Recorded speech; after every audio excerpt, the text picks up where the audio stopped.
We weren't going to open the meeting until they were settled. Excuse me, councillors, we're just waiting for our school children. The students are just coming up the stairs, so we'll be starting very shortly. Thank you.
Tēnā koutou katoa.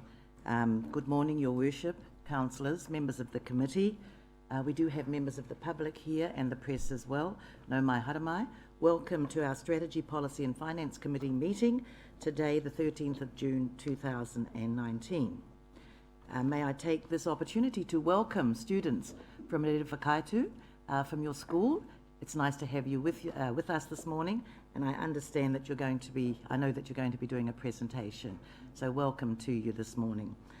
Councillors, just a reminder that we are being live streamed, so if you will, do speak into your microphones, and of course, phones, please, off the desks, and if you do need to use your phone from time to time, we will take a break.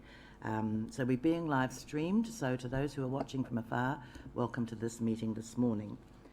To our students, thank you. Now this is the policy, this is the Strategy, Policy and Finance Committee meeting, and I did put a few things here because some of you won't know, and you'll be here for the first time to our chambers, I'm sure, but our committee, this committee meeting this morning, what we do is we make recommendations to the council on our rating policy, financial strategy, and we hear submissions as well.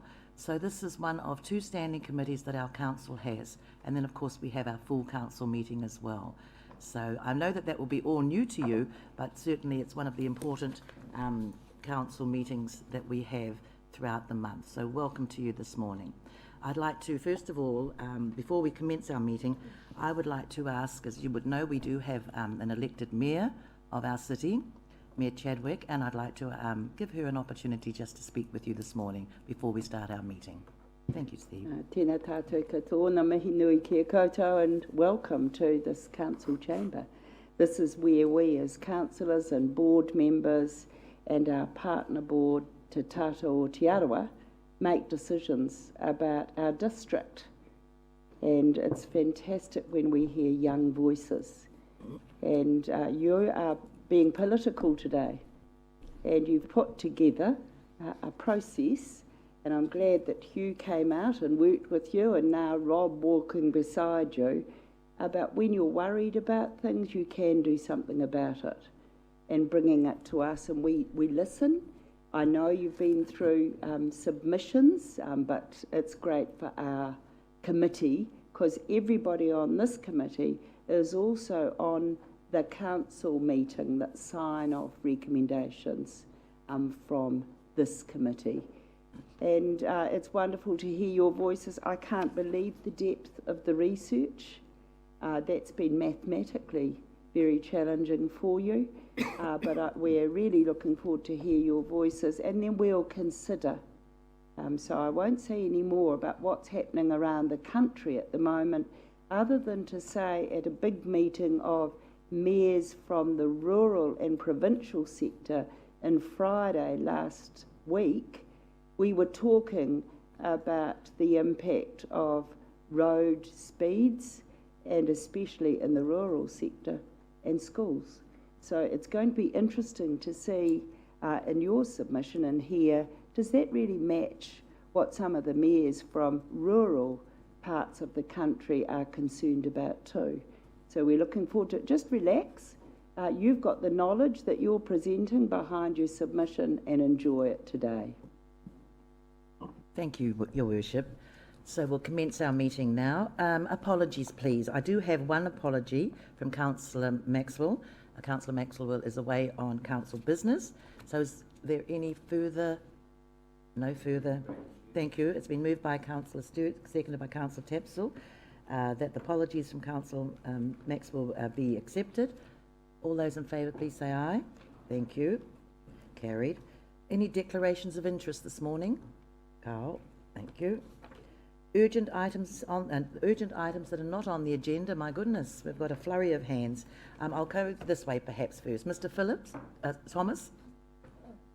Mr. Thank you, Madam Chair. Look, it's not actually an urgent item so much. It's just a bit of information for councillors and committee members. Just because I know that the invitation from Te Arawa Lakes Trust didn't actually get around everyone in time. But just to say, Te Arawa Lakes Trust has a seminar going on here tonight in the council chambers, just bringing everyone up to date on science around our lakes. And tonight they're going to be talking about pest weeds, what's happening in the catfish saga, shall I say, and the new science that's going on there, kura populations, all that sort of stuff. They had an evening last night. It was intensely interesting, and I'm sure tonight will be as well, and I'd encourage any councillor who's interested to come along. It's at 6 p.m. Thank you very much for bringing that to our attention. Thank you. Thank you. Councillor Kent. Thank you, Madam Chair. I just wish to raise the fact that at the O&M meeting, I raised an urgent item which was referred to this committee for discussion at this meeting, and it's not on the agenda, and I wanted to know why. It's the topic of vaping being promoted in our library. It was referred to this committee, and it should have been on the agenda. Well, it might not necessarily be on the. It might not get onto the agenda. There might be some work going on in the background, but perhaps we could just have a quick update. Thank you. There may be some more further work to be done. Yes. I presume that was an objection. No, it was just raising the fact that it hadn't appeared on the agenda, Right, and I thank wanted you. to know why. Thank you. I'm not sure about. Can't even recall it, to be honest. But it was. Thank you. So we'll have to call that one back again. Excuse me. I'll just have a. It's through the chair. Look, my apologies that the councillor is correct. It actually came up as a request. There is some clarification being sought on the library's position on vaping at the moment. My understanding is that it is not quite as actually what was reported in O&M as an observation, but we will need to come back to you on that. Thank you. Thank you. Now, Councillor Donaldson. Thank you, Madam Chair. I just wonder, in confidential, could we please get an update from JP, I think he'll be joining us, on the matter of CCO board appointments? Thank you. Yes, I think we can deal. Thank you. We can deal with that one. Thank you. In confidential. Thank you. Now there was another one along here, was there? Thank you, Councillor Bentley. Thank you, Madam Chair. But whether it's heard now or in confidential, I don't really mind. But what is this is to the Chief Executive. What is the present status of the Leachgate spill court case, and how much has it cost us to date in legal fees?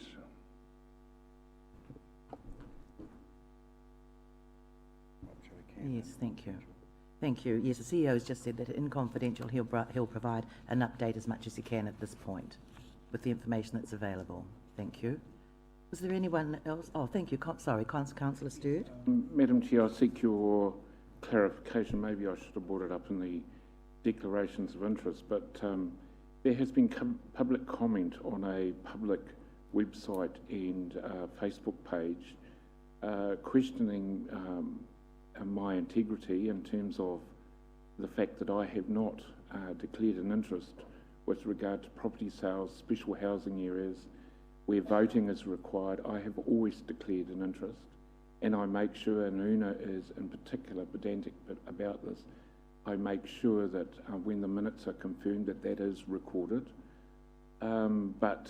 Based similar to what Councillor Kent raised the other day, and based on the number of people who view the site and the impact on people, what is clearly an orchestrated campaign to defame me and others, I'm going to take the legal advice I've received and the advice from those who really matter and ignore Mr McPherson and his RDRR Facebook and the webpage references to me, my family, my candidacy and our council, recognising it as giving him legitimacy and attention to him and his ilk is not in my agenda. So whilst I raise it here today, I don't want any matter,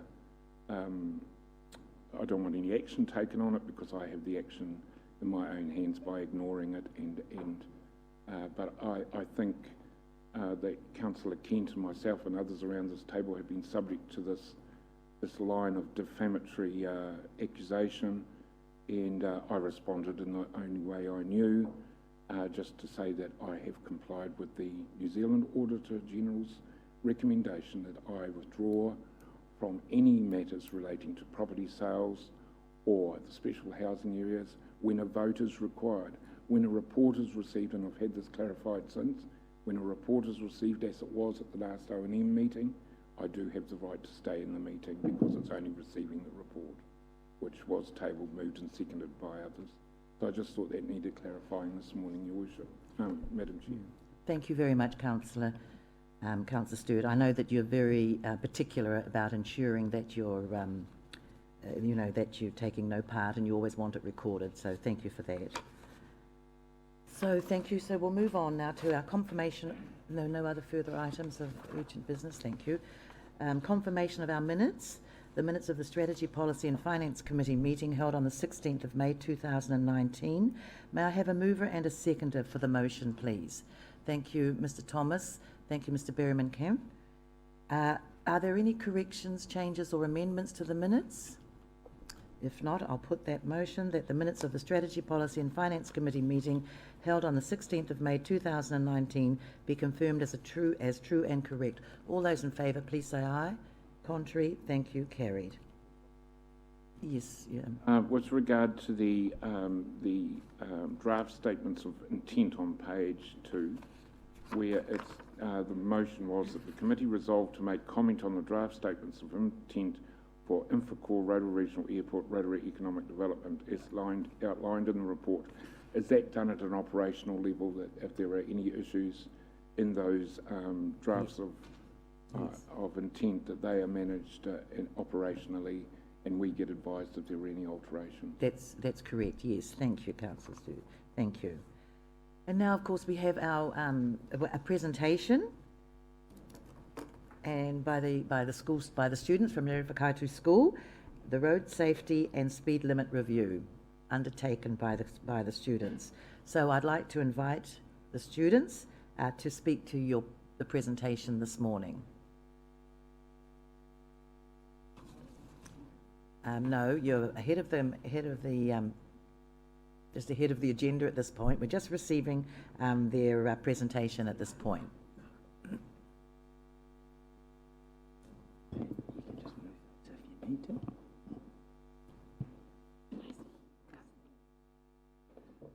Kia ora, talofa, ni hao and hello. We are the senior students from Lake Raukawa-Tait School here to present our roadside safety report. Statistics have been our focus last term, so this report tied in nicely with our work. Please hold any questions until the end. Thank you for taking the time to listen to us today.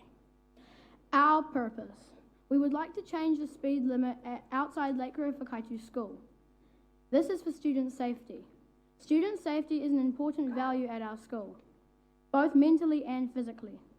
If the speed limit cannot be changed, we would like to offer alternatives. The speed limit is very important to us because we cross the road regularly at the end of the day and we go to the hall on the other side of the road. Our steps.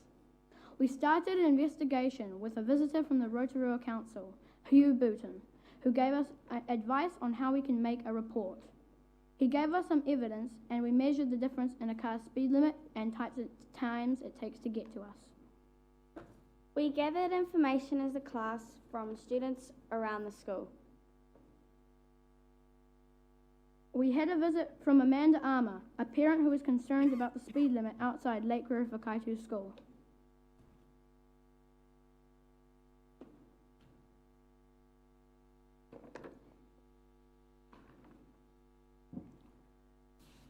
Background information. We decided to do a bit of research about how long it takes for a truck to stop with different loads.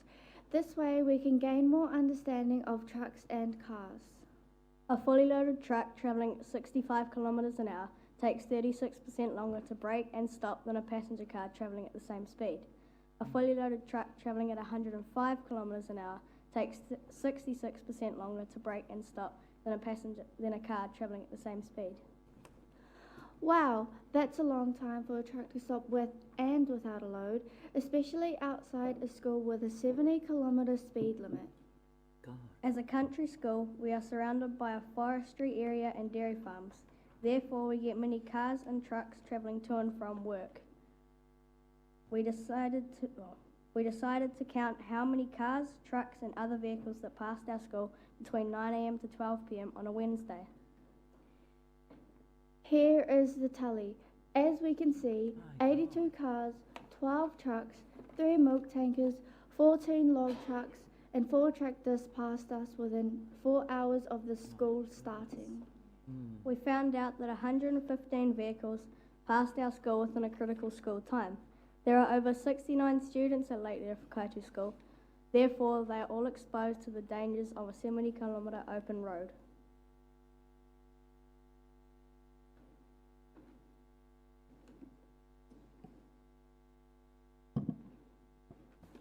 timing a car going 50 k's an hour and 70.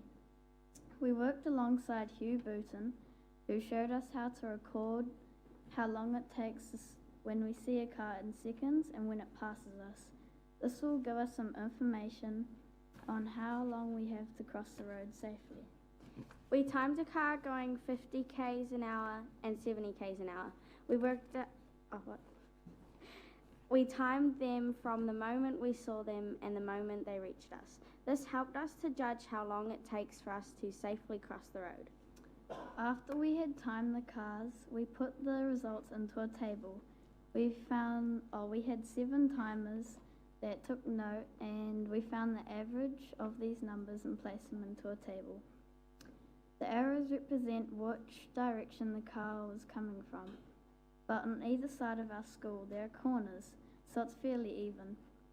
However, when the driver finishes coming around a corner, the one thing they do is, after slowing down, is speeding up. We actually don't have a long time on the road for buffer time. This means moving or making a decision quickly. As all these numbers are around 10 seconds and less, that isn't long at all for children aged 5 to 12 years old, let alone the preschoolers that are across the road. How long it takes to cross our road. This is where we decided to time ourselves crossing the road. We used many different timers and found the averages of these numbers. A normal walking pace we timed ourselves, the Learning Centre, 11 and 12s, walking across the stretch of road outside our school. We collected 4 different sets of data, 6.15 seconds, 6.43 seconds, 7.17 seconds, 6.43 seconds. The average of these numbers is 6.745 seconds. This is how long we need to cross the stretch of road outside our school. We found out that this information was interesting, so we decided to time 2 other classes, the 5 and 6 year olds and the 7 and 8 year olds. We also timed the 5-year-olds of Lake Raukawa-Tait school crossing the road because they are the smallest and youngest students of our school. They walk slower than everyone else. We also timed them because they are not as aware of the road safety as our older students. 4 students in our class timed the 5-year-olds crossing the road at a normal walking pace. These are our findings: 8.16 seconds, 9.31 seconds, 8.08 seconds, 7.67 seconds. In comparison, our total was 33.22 seconds. We got an average of 8.305 seconds. In comparison to the year 7 and 8s of our school, the juniors take 1.56 seconds longer to cross the road. As we can see, it takes the junior end of Lake Raukawa-Tait school longer to cross the road than the seniors. If we compare room 2 made up of year 7 and 8 year olds of the Learning Centre made up of 11 and 12 year olds, there is 8.255 seconds difference between them. As we can see from the graph here, the younger students have an increase in the amount of seconds it takes to cross the road outside our school. This is very concerning as the seniors of Lake Raukawa-Tait school.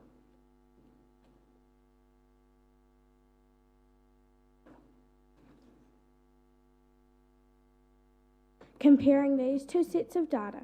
If we compare these 2 sets of data, the time it takes to cross the road and the time we see a car passing us, it will give us some understanding of how long we have in order to cross the road and buffer time we have to get across the road. If we look at this graph, we can see many sets of data. We took away the time we saw the car and the time it took us to cross the road. For example, we saw a car going 50 k's per hour in 8.345 seconds. From the time it took us to cross the road is 6.745 seconds.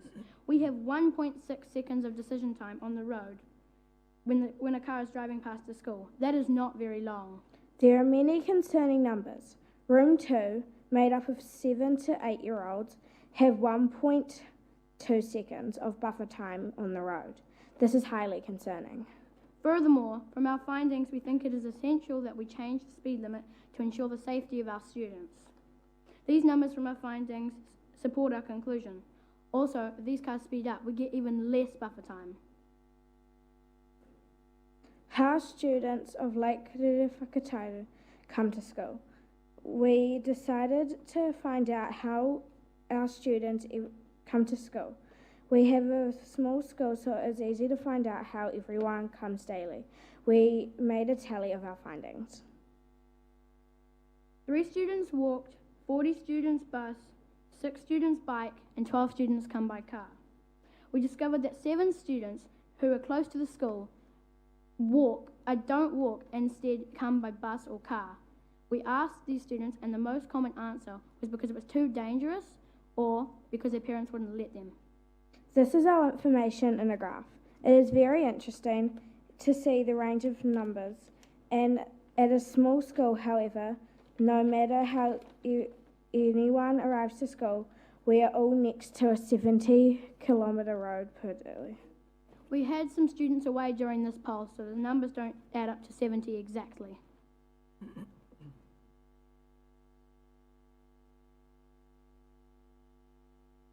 In the city, it's 40. It's past this unbelievable.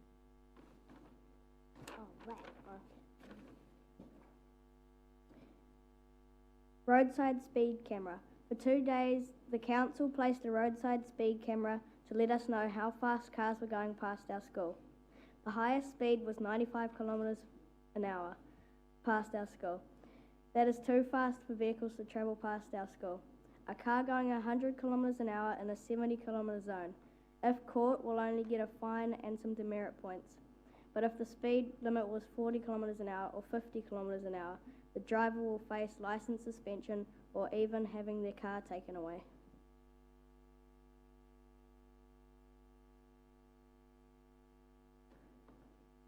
Interviews.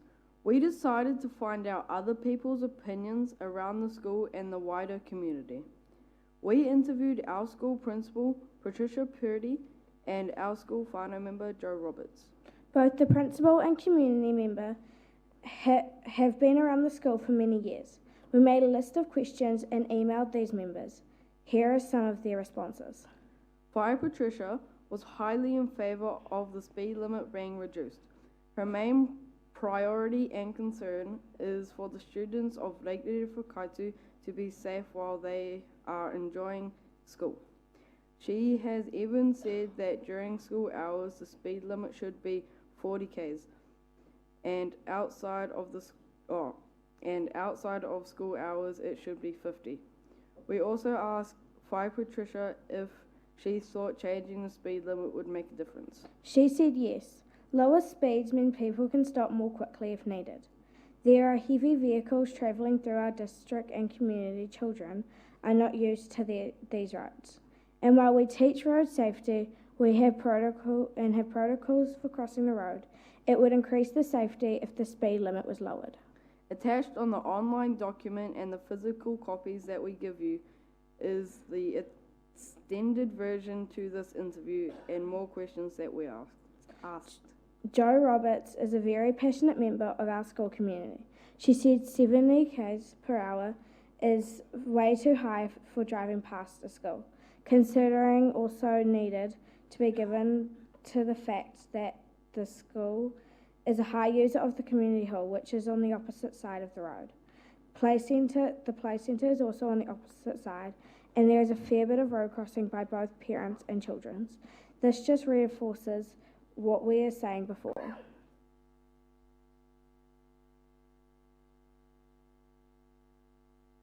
After listening to these interviews and seeing how other members of our school and community were feeling, we decided to look at other alternatives. Through these slides, we will offer other alternatives to the speed limit being completely changed. 40 km per hour speed limit signs outside of Lake Raukawa-Tait School. Around country schools, we have seen and heard of the speed limit signs that come on during certain school hours. We looked into this and found a document on the New Zealand Transport Agency website about these signs that were trialled in Christchurch. We really want these signs outside of our school. because the school can control these signs and put them on when students are coming to and from the school. That's right, Scott. If we look at the Traffic Note 37 Revision 1 on the New Zealand Transport website, there is a document that supports our evidence. To warrant or get a 40km/h speed limit sign, we need to cover some criteria, which we do.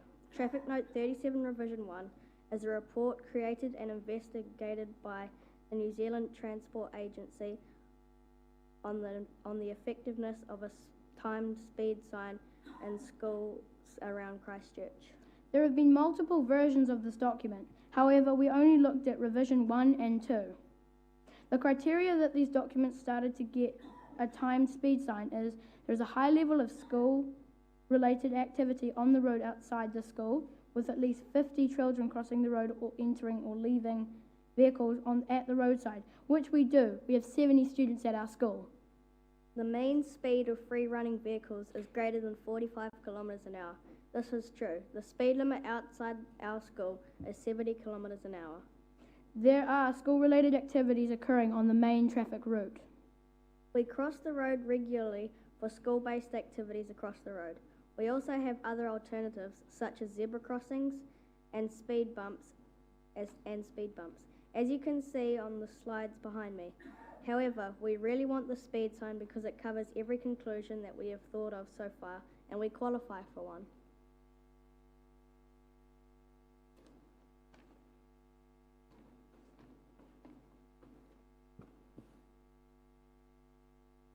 We also receive support from many companies around the Rere Whakaitu area, such as Fonterra, PGG Wrightson, Rere Whakaitu Play Centre and Rotorua Towning Services.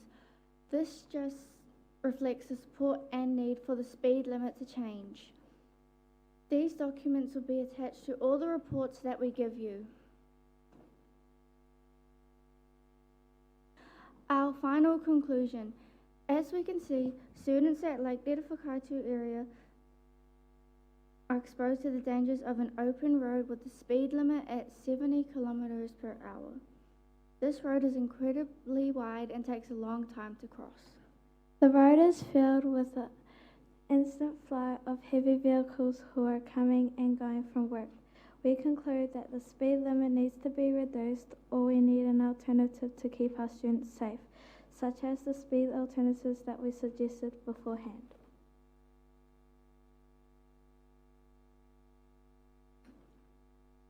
These are some of the references that we used to create this slideshow. Finally, thank you for listening to our report and our conclusions. We hope this helped you to we hope this helped to convince you to reduce the speed limit or follow one of our speed alternatives.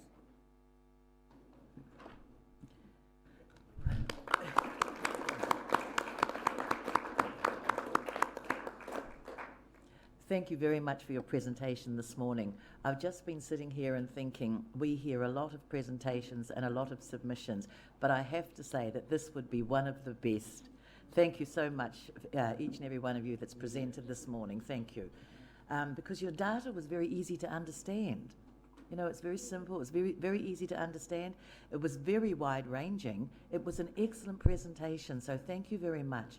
And you have every right to be concerned about your safety, and if you want something done, then you've done exactly the right thing to put together a well-thought-out presentation with all the data to recommend and to support the recommendation that you've put in the report this morning. So thank you very much. I know that there will be some questions, so would you like to be, to ask you if you're going to be happy to take some questions now? Thank you very much, thank you. And I'll start with Her Worship, thank you. Yes, I've just got a question with that sign that had the solar panel above it that you showed us with 40. Did you find out how many other rural schools around New Zealand have used it, or is it just being trialled? I think we've seen one at Pangaroa. Do we know? Did you do that bit of research? Doesn't matter, we can. We didn't. not sure if they're used around at other schools. Thank you. Mr. Thomas. Thank you, Madam Chair. Look, I could just answer that I personally know of several of them in the Wairarapa. Oh, yes. Come across them. Right. So they're posted outside the schools. Right, thank you. And probably put on at the times when the children are coming to, going to school and leaving the school. Yes, absolutely. And they're in it's either a 70 or 80k zone, the one that I'm very familiar with. And absolutely right, it comes on in the morning before school and is on after school as well when the kids are leaving. Thank you. Councillor Kumar. Thank you, Madam Chair. Thank you very much, kids. There was a wonderful presentation, as was appreciated by all. I wondered if we could just come up to the slide where it showed how many tankers and trucks were passing through. My question really relates to, look, safety is paramount in New Zealand, whether it be for kids around school. I actually had a sign outside my shop one time because there's Otonga Primary School and Jackson Primary School, where he said, watch our babies, they are a precious part of our life, reduce your speed now, please. And so while these kids probably had to sustain such levels of speed for such a long time, and then they've come to us, I'm just wondering how a 40-kilometer zone, because we've just seen how vehicles have been recorded, logged in at 95 kilometers on a 70k zone. Obviously, there's lack of policing there, and we will go back to thinking that if it was reduced to 40 kilometers, don't take it that I'm against 40 kilometers per hour. I think, like I said, safety is very important and paramount. And if we did reduce it to 40, most of the contractors and the truckies, like Frontiera, Lakeland, that are supporting this crusade to have it reduced, would probably be the ones that are driving through, passing through, and driving at high. Have they been ever approached to say, your trucks are the ones that are going through over here? Are you adhering to speed limits? Because imposing 40 kilometers, I'm just wondering how it's going to be policed, or do you think it's just going to make the general? I think, Councillor Kumar, I think you're raising some good points, and some of those, we've got a presentation just coming up in a minute, but I think some of those questions the children probably would not be able to answer. But I'd like to think, well, because they, if you've seen Fonterra and those other businesses, they've actually put in some supporting letters here, so they obviously are aware, but it doesn't do any harm for them to be constantly made aware. Sorry, I've got a, yes, thank you. You'd like to raise a point?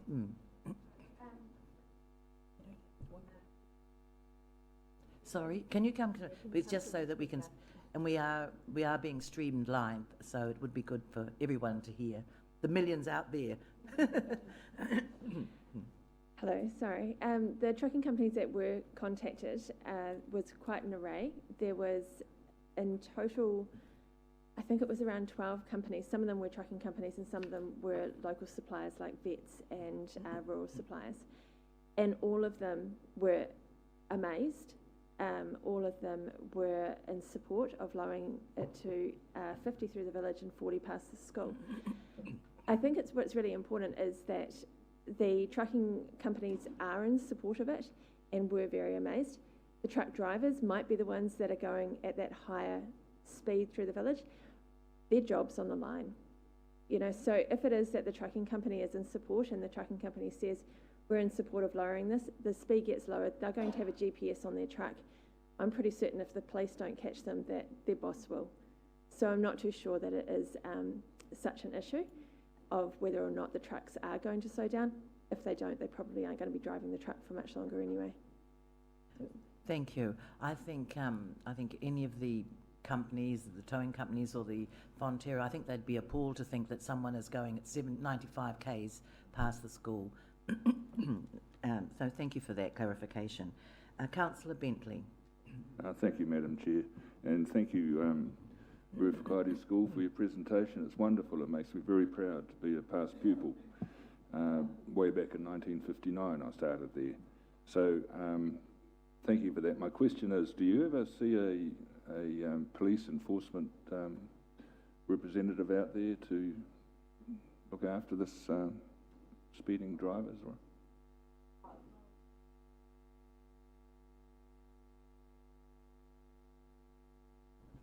Sorry, not since you started doing the investigation work?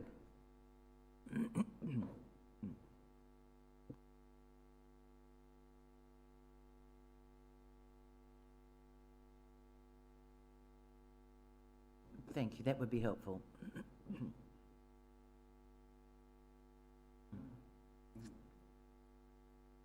We haven't seen any police out our way since we started the investigation.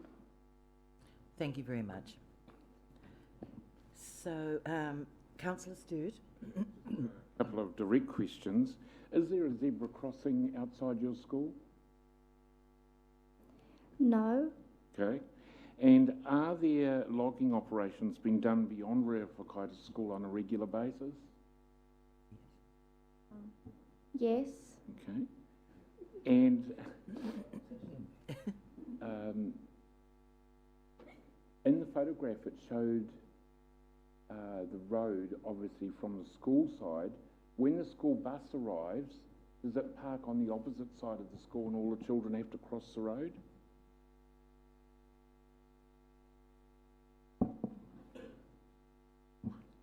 No, they park on our side of the road. Okay, thank you. Thank you. And congratulations on your presentation. It's not often we get submitters who actually supply data where they've actually gone out and done the research. So thank you very much for that. It's going to help me make my decision.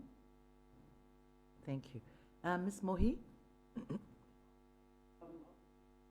Oh, thank you. Mr. Berriman-Kam?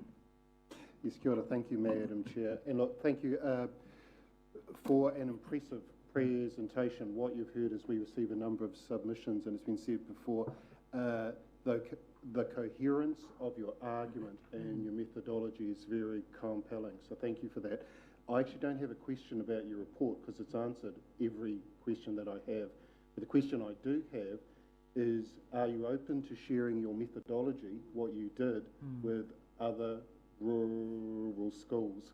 When we circulated this amongst the Te Tātou board, it was certainly asked for two of the kura at Raukawa-Tait and also Ngāti Rongamai as well, would like the same sort of thing. And I think the approach and the package you put together, if that's shared, would be really helpful. So my question is, are you able to share the approach that you took with other rural schools? Yes. Thank you, because it's a method I think that other schools could pick up easily. You've designed a research, I suppose we could say, methodology that's portable to other schools, that could be used by other schools. And the wonderful thing is that they can see the results of yours, of the research that you've done, and they could think, well, we could apply this in our situation for rural schools. Councillor Kent. Thank you, Madam Chair. Through you. I'd like to congratulate you kids. You've done an amazing job. You've put to shame many adults who've actually appeared in front of this council. Your case was very clear, very succinct. You've convinced me, and I will be asking the Chief Executive how we can get a speed limit reduction implemented, not in 3 years' time, but as quickly as possible. Well done. Thank you, Councillor. Mr. Thomas?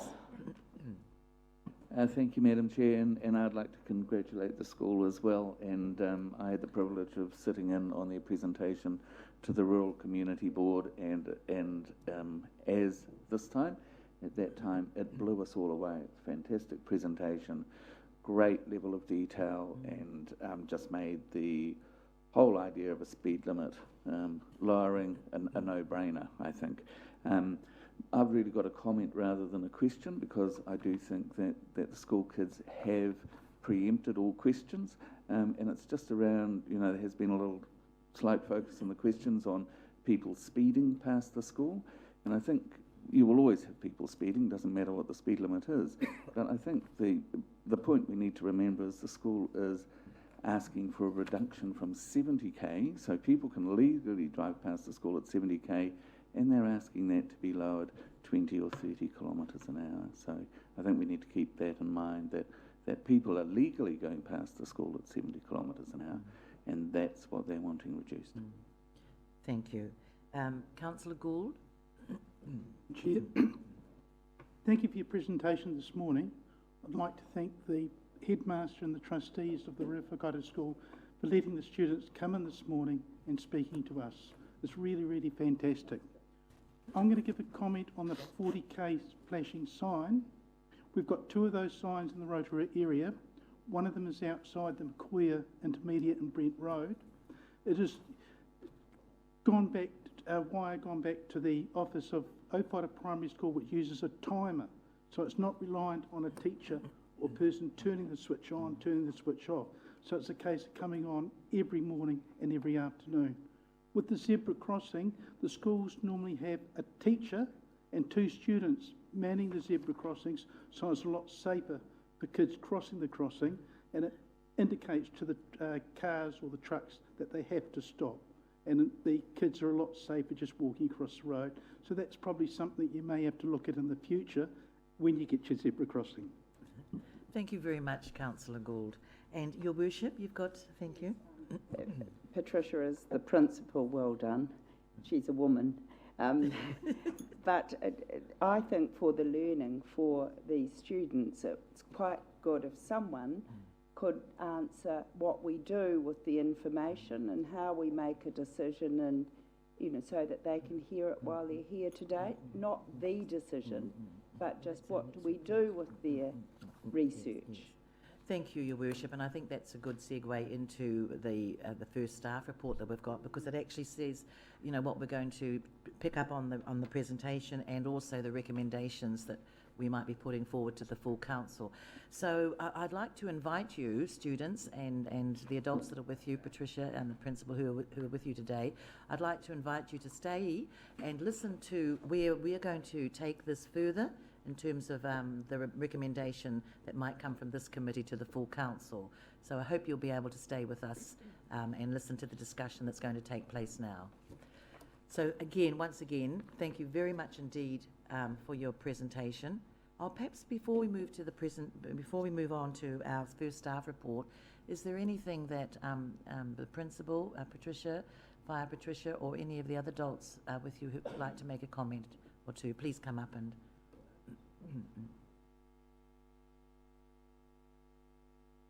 Kia ora, everybody.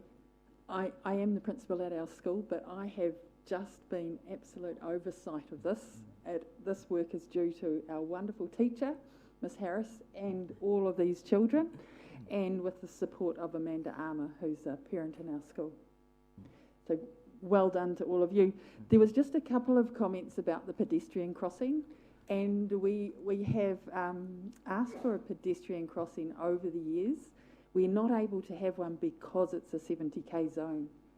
So when there was some work done recently in tidying up the curb and footpaths around our school, we were able to create a concrete area to make that part of the road narrower, but that was as good as we could get at that time. So I really do urge you to move towards this lowering of the speed limit. It would increase the safety outside our school exponentially, really. So thank you very, very much for listening to us today. Thank you, Shirley, for forwarding this process through the Rural Board and for taking it wider. We appreciate that our students have been able to be involved in this. Kia ora. Thank you very much. Shirley, thank you again. Shirley, is there any final comment from you? You did take it. Thank you. Thank you, Madam Chair. There is just one point that we need to finish with first. Oh, thank you. Yes. What would be the benefit of keeping the speed limit 70 and not changing it? Thank you. That's for us to bear in mind. Thank you very much. Was that it, Shirley? So I just would like to basically sign that I'd like to move the recommendations when we get to that point. This has actually been one of, I suppose, I'm going to say my proudest moments of being board chair, having the children start this process back in January, February, and to sort of, this is their finale, And so the process that we're going to be discussing right now will be, it's sort of like a relay. They've passed the baton on to council, and the council will now take the challenge on how we take this discussion out. But I'd like to absolutely congratulate the whole community that has supported the school in doing this report. I think that this is just, it's raised the bar and it's lifted the challenge for others submitting and the actual processes that we would really like to see. It makes it so much easier. And you're right, the presentation actually answered every question, and short of a few operational questions, there was really very little else that we could add. So again, well done, kids. I know that you have enjoyed this piece of work, and it has been an entire term's work, and it has basically gathered a whole pile of information, and you've been able to present it here today. And the one question I do have is, did you enjoy this challenge, and what were your feelings about coming in today?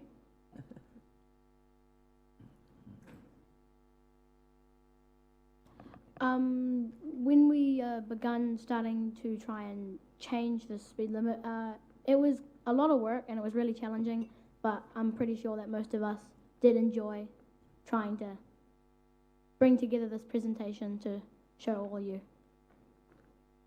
Thank you. Chair, I'd like to move that, I'll move that Raukawa-Tait School be congratulated and thanked for their presentation regarding road safety and speed limit review at Raukawa-Tait School. Thank you. And we don't usually, thank you, Councillor Stewart, we don't usually clap when someone's finished a presentation. And we did earlier, and I'll tell you something, you're going to get another one.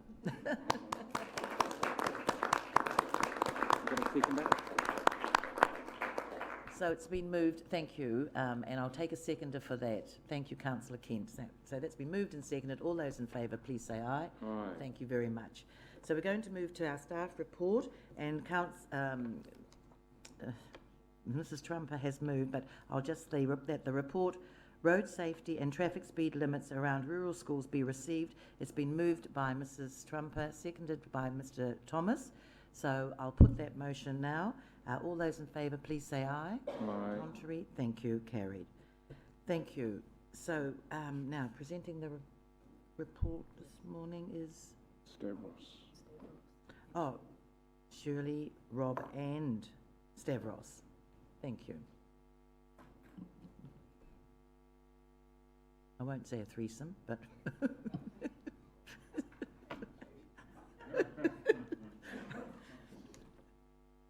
thank you. Good morning. Thank you. We're really looking forward to this as well. Can I say, I just hope it's as stunning as the last one. Yeah, kia ora.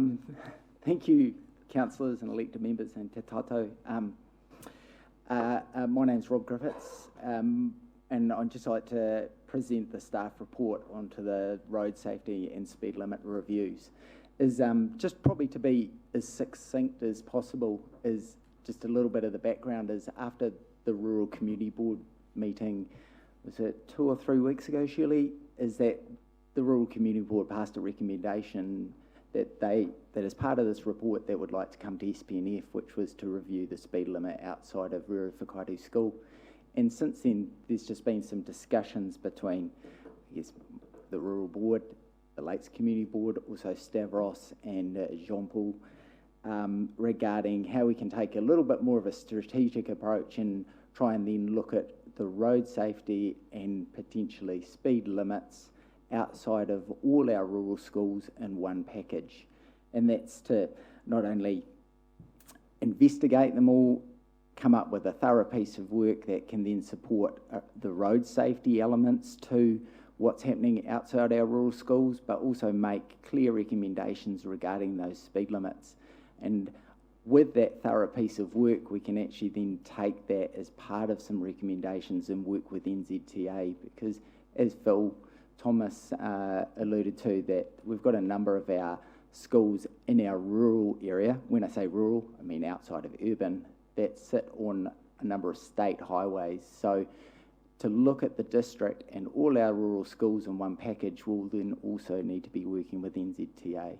But I'll hand it over to Stavros to just talk a wee bit more about that assessment of the safety outside rural schools. Do you have a question now for Rob? Sorry, Councillor Kent. Thank you, Madam Chair. Through you, we've already seen the case. Why do we need to do another one in the case of Raukawa-Tait? Perhaps we should look at other schools, but I think the case has already been done, loud and clearly. Through you, Madam Chair. Thank you. So basically, this presentation today started with Lake Raukawa-Tait Learning Centre, and we met with a number of parties in council, and the chair of the Lakes Community Board and myself, along with Stavros' team, basically decided that it had to go to a wider community investigation, because we want to make sure that every school is treated exactly the same, that the safety of our children is paramount. And I think it's very timely, and I'm sorry I'm getting a little off track here because I'm a bit passionate about this, but it's very timely that we see NZTA and the ministers actually discussing road safety and speed. And so the purpose of today was, after the presentation, is that we actually look at opening it up. And this has been a conversation that we have been having for a number of weeks. Thank you. Thank you, Madam Chair. But I'm right behind opening it up to all the other schools, but do we have to wait for one of these poor children to get bowled over while we assess all the other schools in the district? The answer to that is absolutely no. The case has already been presented. We do not want to wait 3 years, 1 year, or whatever. Please, let's get on with it. I think that's what Stavros is going to be speaking to us about.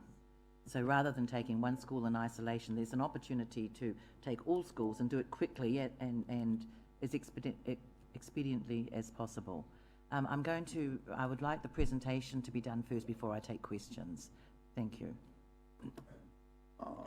Thank you, Madam Chair, and cognizant of the questions asked by Councillor Kent. Can I first say, obviously, it's quite sort of gratifying to see kids following good engineering practice, where they do, try to identify what is the issue, and then they explore options as to what would be the resolution of that issue produced, what are the benefits are pursued, and obviously an exploration of the options to achieve those kind of benefits. I think there's no question that the issue is students' safety, and I think sort of there is nothing to debate about that. Any intervention that will improve the environment or lower the risk for student safety, it is quite paramount, especially when you sometimes see out of the kids' statistics that a 5-year-old might take longer to cross a road. We'll have to ask some questions why a 5-year-old can cross a road unaccompanied, but that's something we need to explore as to what other options that are there, especially with regards to benefits too, and the various options that are there. And also, it is quite important to highlight that there are statutory and guidelines processes to be followed. We simply cannot go one day and install a new speed sign. The guidelines for those speed limits to be established and to become legally enforceable, they need to follow a process of actually evaluating the road condition, the overall safety assessment, to evaluate various options to improve the overall safety profile. And one of these options might be, as it appears to be in this case, Raukawa-Tait School, the lowering of speed limits. However, the installation of a sign lowering a speed limit does not make it legal. The sign needs to be, the speed limit reduction needs to be investigated in terms of the road condition and what kind of engineering interventions might be installed to compel drivers to comply with the speed limits. And we need to be able to demonstrate the processes we have taken to assess that kind of range of options for engineering interventions, i.e. threshold treatments, narrowing of the road, lone markings, the warning signs, all these bits and pieces that need to come into place. To give elected members comfort, and at the urging of the rural community boards over the last few weeks, and especially after the presentation of the students to the rural community board, we already started that process. Instructions have been given to specialist officers who are at the moment putting together a comprehensive package of safety, road safety outside schools in our rural and lakes community areas outside the urban area, with a view of coming back to the council as soon as realistically, practically as possible with a proposal, because you do need to consider a recommended speed reduction or other engineering interventions to be consulted, and that consultation needs to inform your final decision. So I would like to give elected members the assurance that the process has commenced at the moment, and I would expect over the next 2-3 months to come back to you with the appropriate recommendation, so you can follow the guidelines to make any speed reduction or additional intervention processes compliant with the legal guidelines we need to follow. And as chair of the Rural Community Board said, it makes perfect sense for us to do this a package for all our rural schools and take it from there. Again, can I note also too is that out of the student statistics, I mean about 30% of the vehicles that travel through that area are about heavy vehicles, and most of them will have a GPS monitoring device. We need to ask the question: well, how do we monitor? How to manage the other 70%? And unless we actually introduce or consider and introduce additional engineering interventions that will, if not enforce, but at least compel drivers to follow the required and recommended speed limit, then actually you're not achieving the benefits the students are asking us to achieve. So we started the process. Congratulations, especially with the leadership of Fire Harris, and I think it is quite important, to make sure that we follow these recommendations as soon as realistically possible. Thank you. Thank you. So I'll take some questions if there are questions. Your Worship. Question about NZTA nationally with the new GPS and the functionality around safety and the emphasis on safety. If we decide locally what we're going to do with our cluster of rural schools, is there any intervention that might happen from NZTA, or how do we get in sync with it? Thank you, Your Worship. I think we discussed in the last setting of speed limits of our district. NZTA is an unaffected party. NZTA is a regulator. NZTA issues guidelines. And obviously, if we do proceed and install or modify speed limits in a way that they perceive it to be in tension with their national guidelines, there are two possible activities of that. One is to withhold funding from us. Second thing is to lodge an objection to that speed limit change, which of course by lodging an objection make that speed limits installation invalid.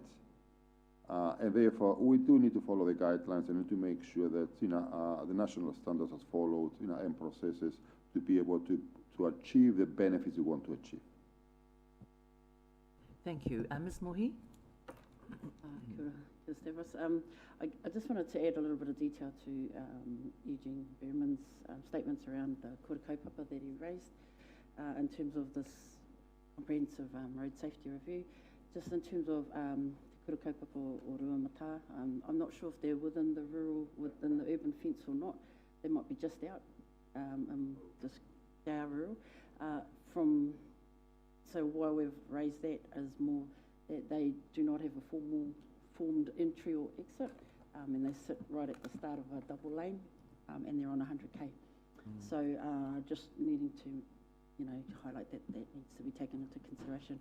And the second part around the kura kaupapa o Ngāti Rongoai, they are currently located in Holden's Bay area, but they're about to embark on the building of a new kura in a rural zone, a rural area. So it's more about keeping in mind their future site. And when you do this, mahi, that's the detail I just needed to add to that. Kia ora. Thank you. Thank you, Ms. Mahi. Yes, obviously. And again, we would welcome any information or any additional sort of locations that comes to your attention to be, to be explored together. Thank you. Mr. Berriman-Kemp. Yes, thank you, Madam Chair, and thank you for the report. My question is, whilst I understand the rationale about undertaking a comprehensive road safety review of all the schools, and I fully support that, I share the concern about the degree of urgency in response to the request that this committee has had. Is it possible during that comprehensive road safety review for any of the interventions or any trial or any pilot approaches to be used in conjunction with the school that's brought this matter to the Council's attention? Because I think that it would be prudent for these students to see an outcome to the work that they've done, preferably while some of them are still actually at the school, because obviously they'll be moving on soon. Yeah, there's no question that obviously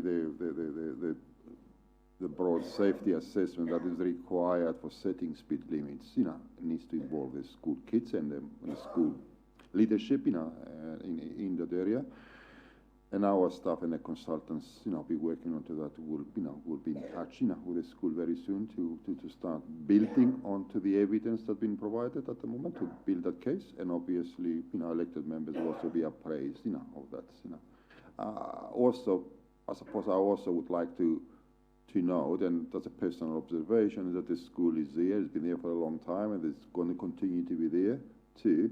And I think we should be doing whatever needs to be done on the basis that the facility itself generates, a significant traffic of kids that needs to be protected for the future. So we need to combine all these things together, and certainly we have to involve the kids who've done all the fantastic work, and the teachers and the leadership of the school, and of course our council too. We'll do that. Thank you. Thank you. Councillor Gould. Madam Chair, thank you for your report today, Mr. Michael. Question: can a community put up a 50k sign on a 70k sign, or do they need total permission? Because to me, the quickest way would be to put up a sign to slow the traffic down. The answer is no, because that would be illegal. That's right. Thank you. Otherwise, there'd be signs popping up everywhere to suit certain. Thank you. Now, Mr. Thomas, Councillor Stewart, and then Councillor Hunt. Thank you. Thank you, Madam Chair. And look, I think I already know the answer to this, but just to spell it out, if we look at expanding the scope of investigation for all schools in recommendation number 3, I assume that will not delay at all the process of getting a speed review and road safety review for Raukawa-Tait School. So by widening it will not delay any action for the school, I'm assuming. No, I don't expect that to take place because, the known factors are, we know what the known factors, but we need to build, the similar standardized business case and procedure behind it to satisfy the guideline. Thank you. Councillor Stewart. Yeah, I also am concerned that there may be delays, and I accept your assurance, Mr. Michael, that Raukawa-Tait will not be overlooked in terms of waiting for a review of all the other rural schools. Because I think my children went to rural school at Kaharoa, and quite frankly, they don't need any treatment out there at all because there's a big bank on the other side of the road, so kids can't cross the road anyway. But Broadland School, where they go past at 100 k's, which was reduced down to 70. Ngākuru School, the speed limit outside Ngākuru School was changed within the last 2 years. So there is precedence within the urban setting, like in Sunset Road and at Makoia, as Councillor Gould said, of putting up the 40-kilometre speed signs to slow the traffic down. And every school, circumstances is totally different. I agree it needs a review, but I don't want the holding up, as others have said, of the Raukawa-Tait, because the facts in front of me today that the children have presented that can be presented to Transit New Zealand are pretty comprehensive, and I think would be valid in speeding up the need for change. So I just make those comments because, you know, I think whilst it's very good to go district-wide, I still think that the evidence is in front of us that something has to be done at Raukawa-Tait School now. Thank you. Can I just say, I suspect that we've got a far greater opportunity to be successful for all of the schools that we're concerned about when you go united, when there's a united approach taken. And I understand that, you know, we can become impatient because of what we've heard and the data that's been presented. But it is, in my view, it is that you take this strength in unity, I suppose. That's what I'm really trying to say. Your Worship, you wanted to add a point there, did you?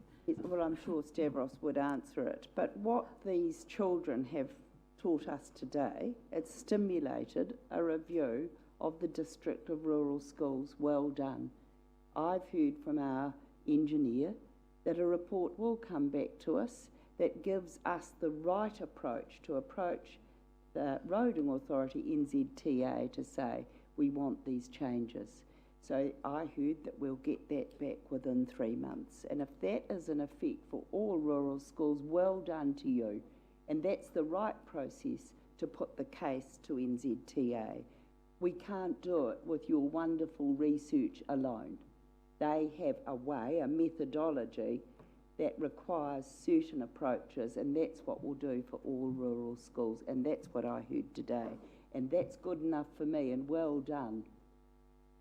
Thank you. There's just two final speakers, Councillor Hunt, then Councillor Thank you. Just a comment first before a question. I heartily thank the Raukawa-Tait School for their research today, and it has triggered research for the whole of the region. And I understand the frustration at it not being done in isolation, but actually it's a bit like the Great Loo review we did, where instead of looking at one toilet, we had to look at all of the toilets in the whole of our region before we made a concerted effort of what we did where. My fear would be that if we went ahead with this one school, we would have other schools immediately wanting changes outside their schools with no research done. So while you have triggered the change and you're at the front of the queue, it behoves us to link all of the rural schools together in this catchment. My question is, Stavros, I note there are 16 schools in the district, 2/3 are on roads with a speed limit greater than 50k.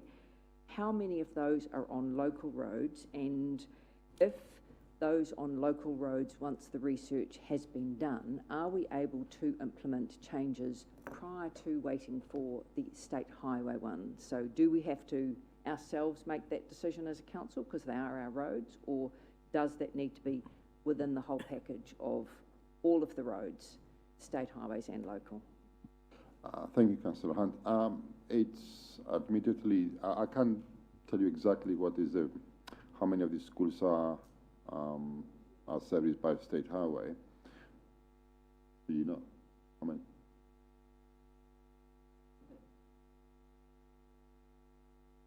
Okay. All right. So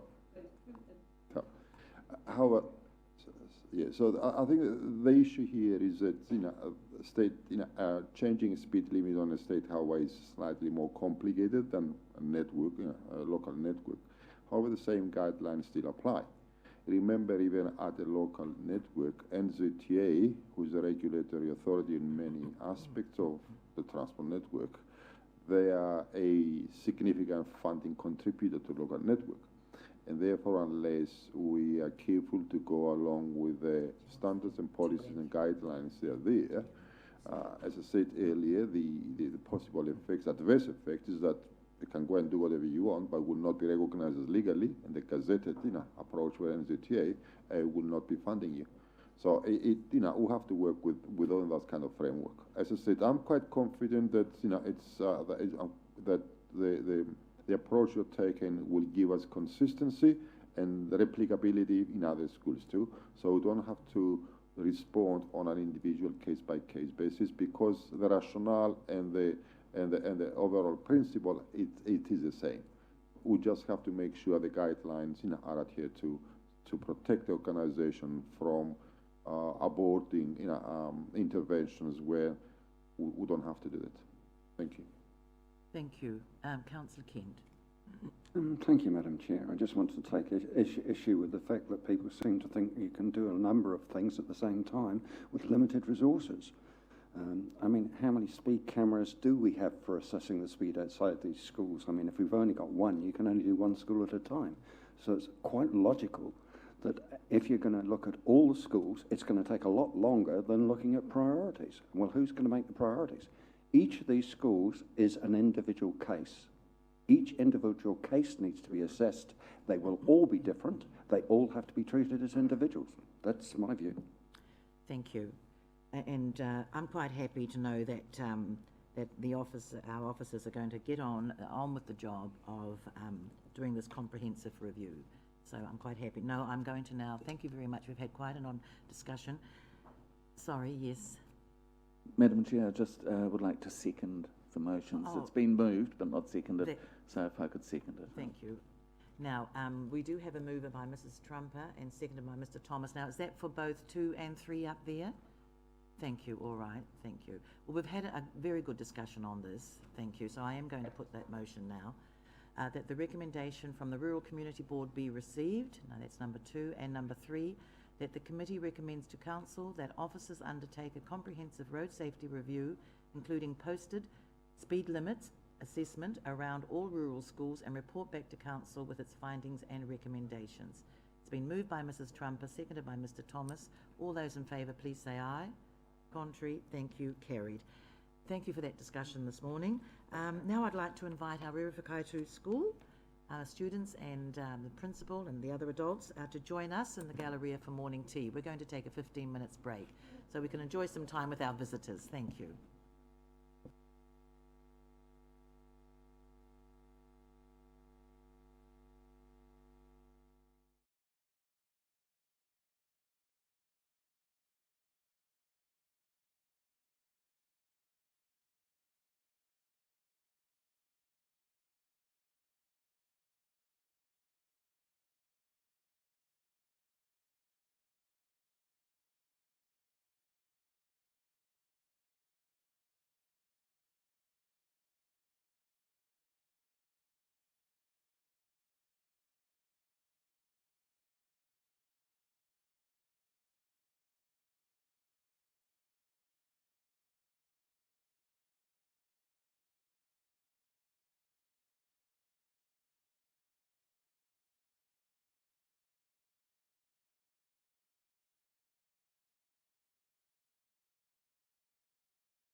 fruit. Well, I'm not sure, but it's sandwiches today.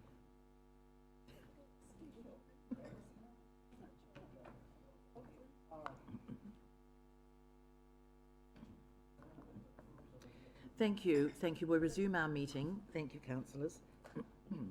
Now we're on to recommendation 2. That's page 39.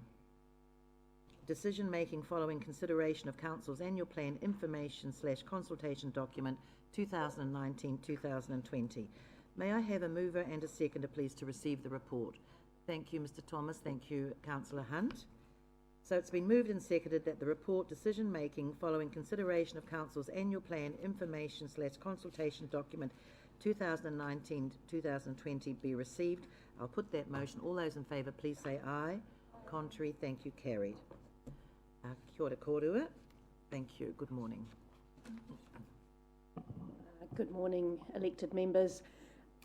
So today we are receiving and taking an opportunity to go through the feedback that was received during our engagement period on the annual plan. So I'm just going to take us through a bit of a recap of the process and then outline our way forward in today's session. So the annual plan 2019 to 20. So just remembering that the annual plan is the link between the long-term plan and the annual setting of rates.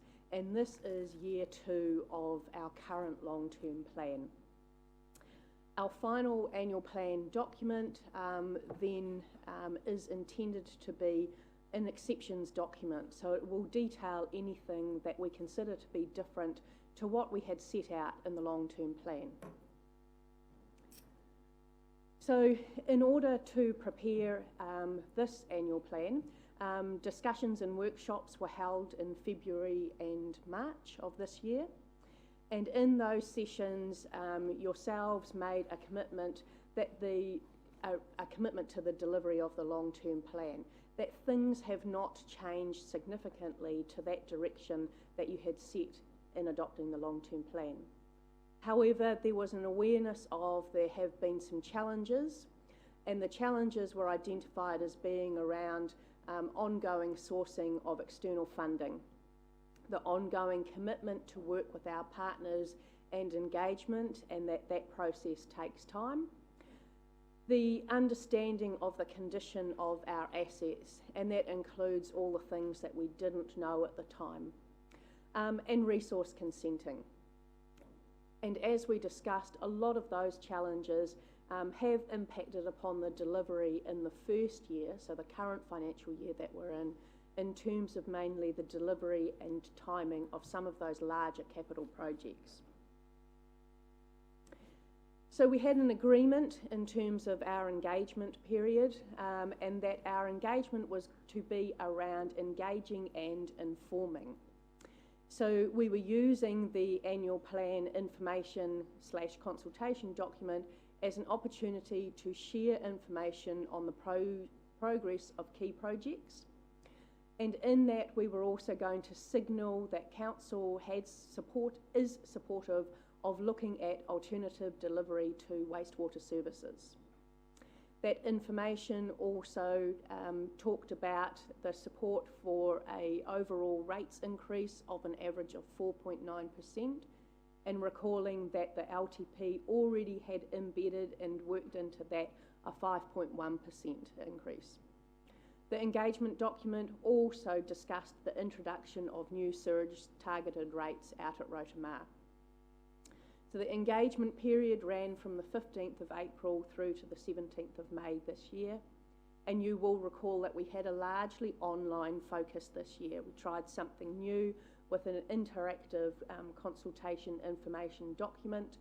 We also ran 2 community events, which you'll recall are those face-to-face opportunities. There were also the Facebook campaign and information in the local newspapers. So what are we proposing in terms of how we work through that feedback today? So we've broken down our way forward into into 4 areas, And first off, we're going to look at the delivery of wastewater services. In your report and in your information packs, you have got a summary of the feedback that was received around that topic, but Stavros is going to take you through the logic and the thinking around our identification and looking at alternative methods. We'll then move on to Thomas Colley, who will take us through the rates increases and targeted rates. And again, the same principle applies. You have the summary in your packs of the feedback, but the presentation will just take you through in more detail and then propose what the recommendations going forward are. In terms of key projects, we did receive some comments from the community on different options, different approaches, different ways of thinking about key projects. As these projects are all fully committed to by yourselves in adopting the long-term plan, these comments have been referred directly to project teams for them to consider in their project work and detailed design. Finally, there's a section on other feedback, and I'll lead this section off. Again, it's in your information packs. And what we've done here is we've broken that down into the different groups of council and provided comments. A lot of the feedback that we have received in this area of other feedback relates to projects, pieces of work, business as usual, that council already undertake. So what we've done here is provided an update, opportunity for information in that area, and we can use that time as an opportunity to answer off any questions that might be in that area. So I'm just going to pause there if anybody's got any questions on that particular process. Otherwise, we'll hand over and we'll get on to the delivery of wastewater services. Una, could you clarify that relationship of the annual plan with the long-term plan? You've made a comment to it, but I hear in the community some saying that things are being rushed. Could you talk about when we set the major long-term plan direction? So the long-term plan was adopted by yourselves on or about the 30th of June 2018. So the 30th of June 2018 is the date by which you have to legally adopt your long-term plan. I can't off memory remember exactly whether it was the 30th. It might have been a few more days before that. But what the long-term plan does, it's that 10-year work program, I guess, of all of the projects that the council is committed to. Thank you.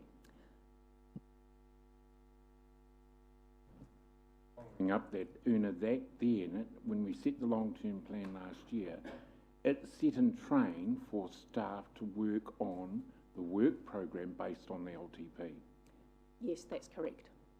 We had financial commitments, Madam Chair, through you to the CE maybe, or Thomas.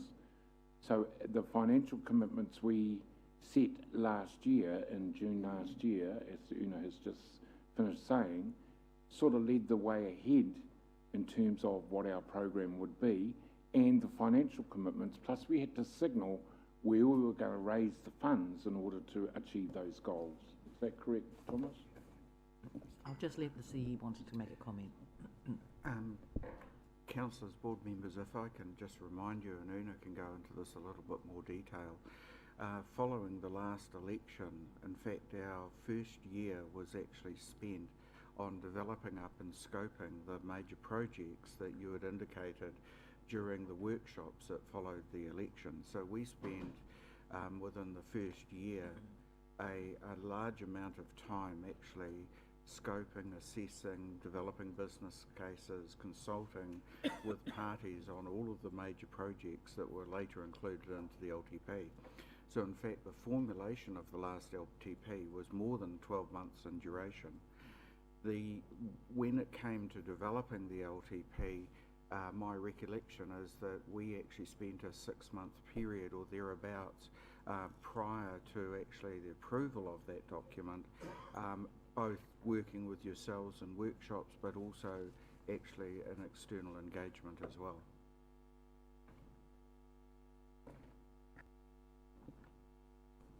Thank you. To ask Hilda to bring up the wastewater services presentation, please.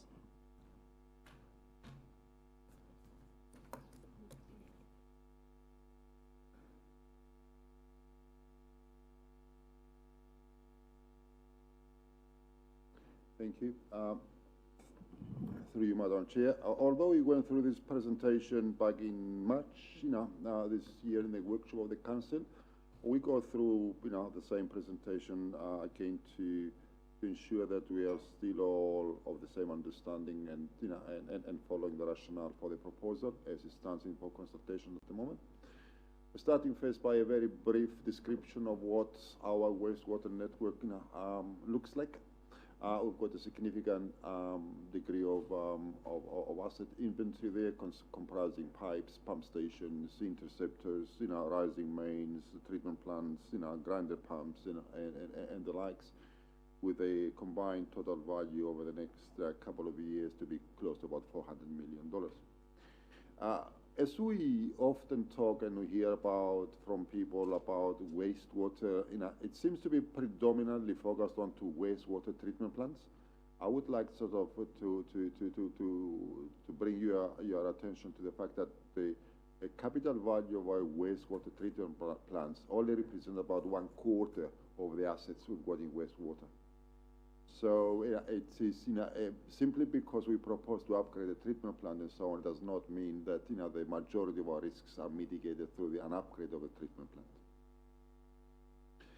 Now, we've got a national set of context, that, is compelling or driving or influencing our decision making. There is a government review of the three waters, which identified, in broad terms that at the national level, the funding and financing or to upgrade infrastructure has been a constraint in all local authorities and continues to be one. It identifies the capability of personnel and capacity and competency to manage effectively complicated systems, especially systems who've got a potential of adverse environmental effect is diminishing into the country. We've got a significant weakness in identifying competent people to do the work. And obviously, the degree of regulation in terms of stewardship and compliance and monitoring of networks is pretty lacking. All these things identified that the degradation of the networks, the aging of the networks, the limitations in terms of regulations and monitoring processes, and the difficulty of obtaining competent and capable people to do the work have a significant impact, adverse effect on freshwater and coastal water quality. So the government fully intends to enact regulations to make sure that those impacts and effects will be addressed, and we anticipate a system-wide regulation change to start with over the next few months, and in the near future, the government's regulations will extend into the service delivery of the services too. That is a national context. At our local level, we are not dissimilar to many other local authorities, as we explained earlier. We do have in our 30-year infrastructure strategy, an aging network. We've got growth. We are growing. The demand on our systems, is growing continuously with land development. We have changing regulatory standards and compliance demands. We've made a commitment to come out of the forest, which means we need to propose and identify and implement a new wastewater treatment process, and an upgrade of the treatment plant.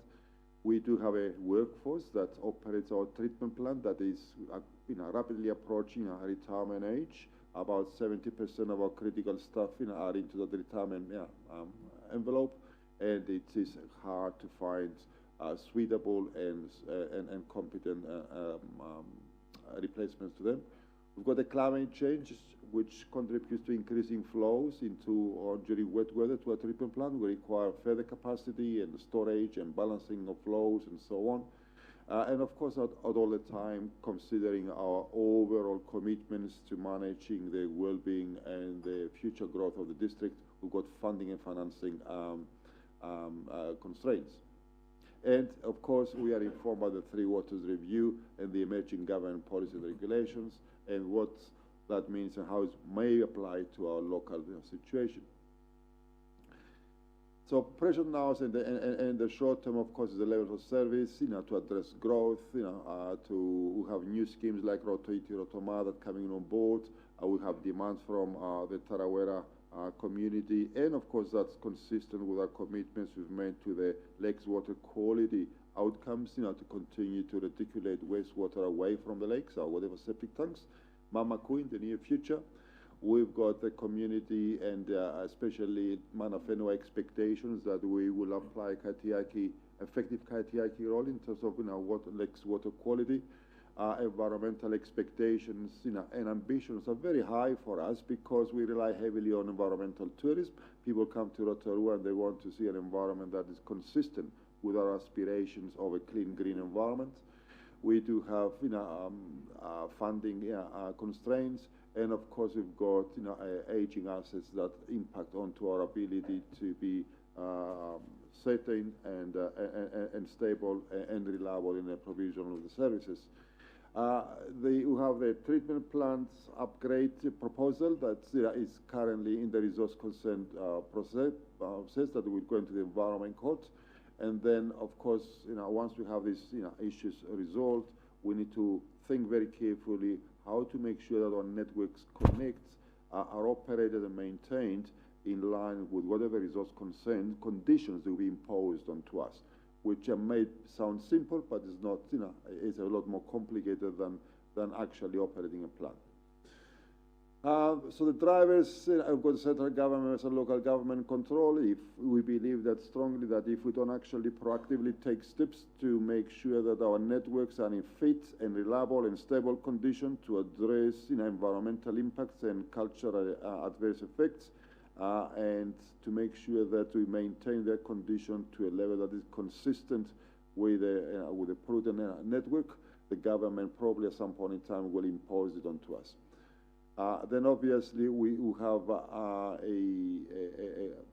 the challenge of amalgamating a package of works together to get the maximum opportunity for our limited resources. The process today, we started this process back in the previous LGP. We identified through our infrastructure strategy, the challenges we had. For the wastewater services, we went through a process of inviting the industry to participate into an early contractor involvement. We went through expressions of interest, requests for tender. We shortlisted a contract supplier. We advised continuously the elected members of progress we were making that direction. And we had an agreed procurement plan and a preferred tender recommendation back in November 2018. The option, the proposal of service delivery via contract, it has been confirmed, and we went to the annual plan and advised the community that we propose to do that. What are your thoughts? And we got some feedback from it. Now, the scope of the proposal, of course, as we discussed earlier, is that involves the design, build, and operate and maintain the new wastewater treatment plant as going to be consented. And at the moment is being held in abeyance until the resource consent application to the Environment Court have been resolved and we know exactly what the conditions would be. The contract also involves the operations, maintenance, and renewal of all networks. And again, I remind us, it's a 75% of our value of our assets are in our networks. The contract also covers the operation of a current wastewater treatment plant until the resource consent is received, is adopted or is granted, and a new plan is constructed and commissioned. The term proposes for 25 years, and the rationale for that is that our infrastructure has got a 100-year horizon, and simply running a very short-term contract, 3 or 5 or 10 years, is not commensurate to the long-term liability and the long-term responsibility of maintaining an infrastructure, and a contractor taking the responsibility for their maintenance, repairs, renewals, and proactive management of the network in a way that's consistent with the life cycle of the assets. And of course, the contractor provides for additional packages of work. For example, if Tarawera comes online or Mamaku comes online later on, we have an opportunity to have competent skills and reliable partners to work with us to implement these kind of schemes. The benefits we anticipate from this proposal is that we will stand a much better chance to operate the networks in a way that will ensure stability and reliability, resilience of our service provision, and compliance with current and emerging statutory requirements. It will provide to us access to resilient and competent skills, which, as I said earlier, is becoming more and more difficult for us to obtain because of our scale, because of the complexity of our work, and because simply of the ambitions of skilled people who want to work in areas where they can see future progression in their career. We also have a responsibility as a good employer to make sure that through this proposal we look after our existing staff, and we are making provisions for them to be fully transferred to the new proposed contractor, of course subject to the final contract agreed by the council.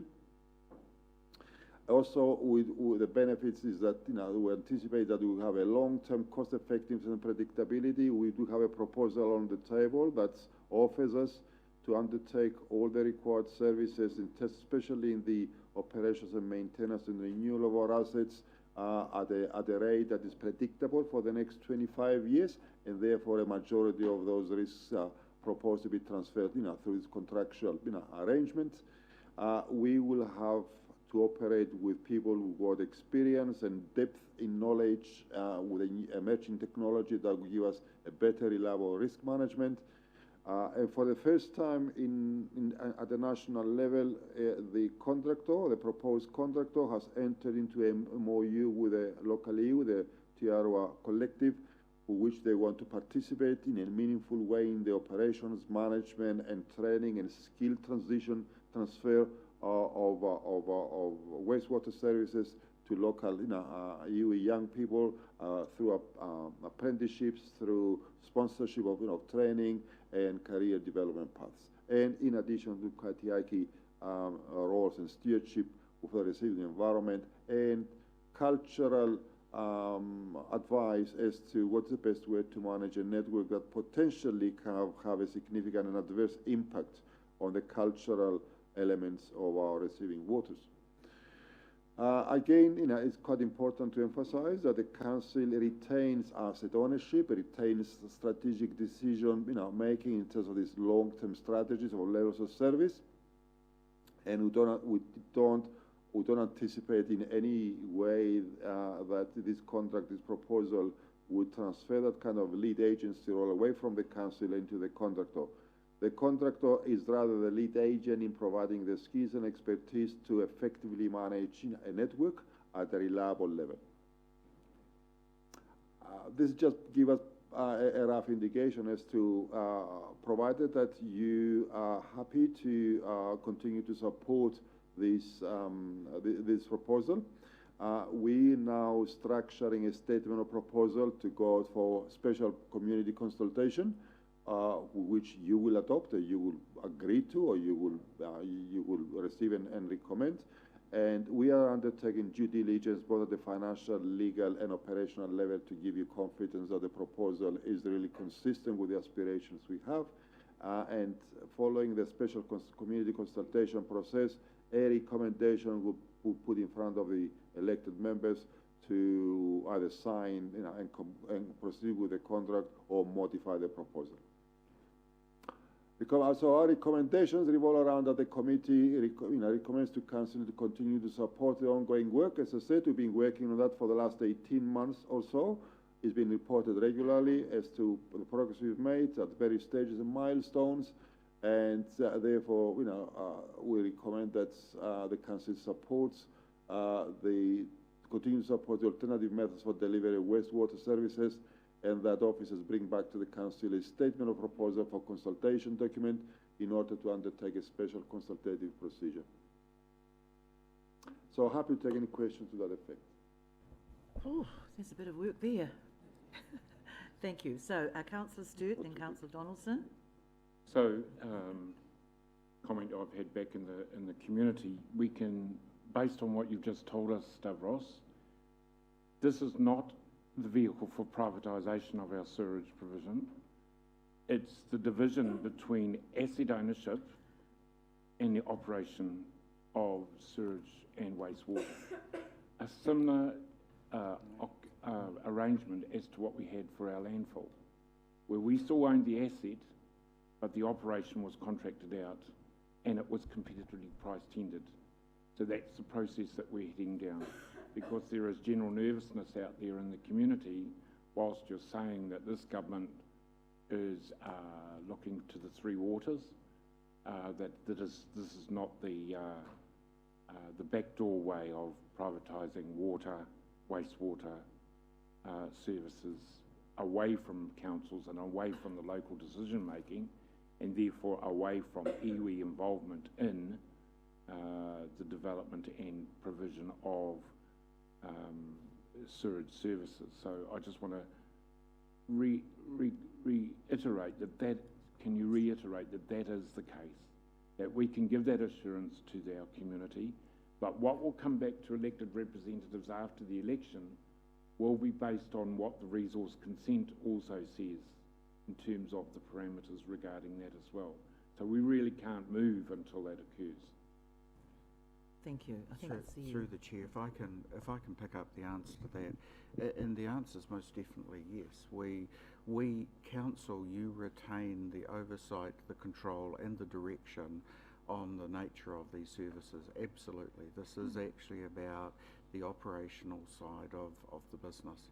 What I wanted to emphasise is that you're right, the chair's right. This has been a huge piece of work that's been undertaken, and in fact, I think we've been working on this for now some 3 years from memory. The question is why, and I think all around us what we see in neighbouring councils, and in fact most councils in New Zealand, are pressures around this fundamental infrastructure area, to such an extent that central government has formed a view that this is an area of significant risk.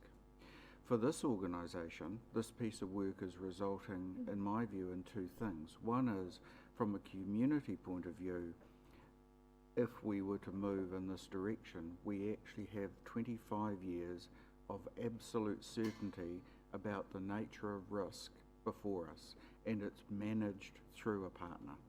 So that gives absolute certainty. The second thing that we achieve, I think, through this piece of work, in addition to the development of the wastewater treatment plant proposal, is a growth horizon of 50 years. In other words, this community can be certain that there is adequate infrastructure to cope with growth over a 50-year horizon, and that infrastructure was well managed and risk-free as much as it possibly can be. Absolutely, that's right. This is a significant piece of work, and I think as a result of it, I'd certainly commend the team that has actually been behind this. It's a very rare situation that you can sit in a council and say, our wastewater treatment approach is proofed for a 50-year period and has been managed risk for a 25-year period. It's a very advantageous position to be in. I'll take the Mayor next. Thank you, Your Worship. Thank you. Stavros, this is such a substantial change. What really amazes me is in the annual plan, and we proposed it as an exception, there were so few submissions. So it's going to need quite a public education about this. We've got it because we've been part of it for over 3 years since you first brought it to us. But when I see only 11 submissions and a bit of a mix for and against, it shows that perhaps, I mean, I'm confident that this is the right direction. And I like the outlined approach about going out after the election, as you propose here, with the special consultative procedure. But we're going to have to do an enormous amount of public education. Una. Sorry, I'd just like to jump in there, and I think you've probably touched on it, Your Worship, that what we've signalled in the annual plan is only part of the journey around this. The next step is to undertake a special consultative procedure based on where we go from here today, and that will require a significant amount of community engagement. No, I'm going to move on to, no, this Sorry. The public consultation process at Her Worship, and thank you for allowing me to do this, Madam Chair. The special consultative process that Her Worship and Una's just answered to, a lot of that will be based on what happens at the resource consent what comes out of that resource consent. No, it's separate, it's additional to that. Can I, Madam Chair, can I sort of make a couple of comments? Yes. And I'll make this couple of comments in a frank and free way. The question was asked, how come people made little submissions, to the Southern Union Plan? My view, and my view in working for over 30 years with local government, is that the public has a rightful expectation that core services such as wastewater services are managed, are delivered in a way that assures them of a stable, reliable, healthy and functional service, and therefore we do have an obligation to do that. What we're discussing at the moment is the methodology by which we deliver that. It's quite important again to re-emphasize that currently about 70% of our works in the wastewater services are undertaken by a whole range of private external contracts, who range from 1 year duration, 2 years, 6 months, project by project basis, and so on. So fundamentally, what we are proposing here is actually to slightly widen that, that 70%, while retaining in-house our ability to oversee and monitor that, the service delivery through competent engineering insight, but leveraging the competency and the scale of the sector or the market, who's got the technology, there's know-how and the skills and dedication and the focus to deliver a more cost-effective and reliable service. Now, we will be asking the special consultative process, the community to evaluate whether this option, compared to the current option, which is disaggregated and fragmented, give us the better longer-term reliability and certainty about the stability of our services. That's what the special consultative process will do.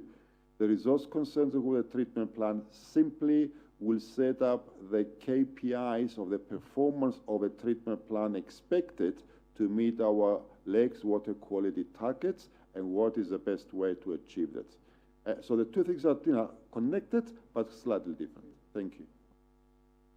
Thank you. Councillor Donaldson? Thank you, Madam Chair. I think my question's probably to you. Is it your intention to take each item in the recommendation following the discussion? Because I'd like to indicate that I'm happy to move recommendation 2.2 once we've finished the discussion on Stavros's presentation. Thank you. It actually was my intention to take them separately.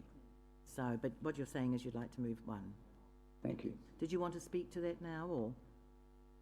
Well, I'm happy to speak to it now if you're ready to have discussion. No. I'm just going to have, there's quite a number of other speakers. So, just a moment. Thank you. I think it's also probably worthwhile just mentioning what will we still be doing. And if you look at the work that's currently occurring in Tarawera, the work with the community and iwi, if you look at the work with Rotorua and the work that has actually gone on to determine a solution that is fit for purpose for that community, all of that work that we're currently doing in those two examples, we will still be doing. Thank you. There's quite a number of speakers, so I'll move down my list. Ms. Mohi? Kia ora no, just I guess I'm wanting to support speak to some of the concerns and the submissions around the contracting out of services, meaning we lose some local control, and I think having that requirement that there's this collective approach with the Te Aroha Collective, hopefully will reassure our community that this is how we keep things local, and because Te Aroha's not going anywhere, and having them as a key part of this process ensures that everything is, the focus will be on this whenua and this community. So really, when I'm encourage that stays in the forefront of any of that process. I actually got lots to say about this whole presentation, but I think I'll just make comments as we go through those different sections. But at the end, I actually would like to make a few statements here. Kia ora. Thank you. Mr. Berriman-Kim. Yes, thank you, Madam Chair. Actually,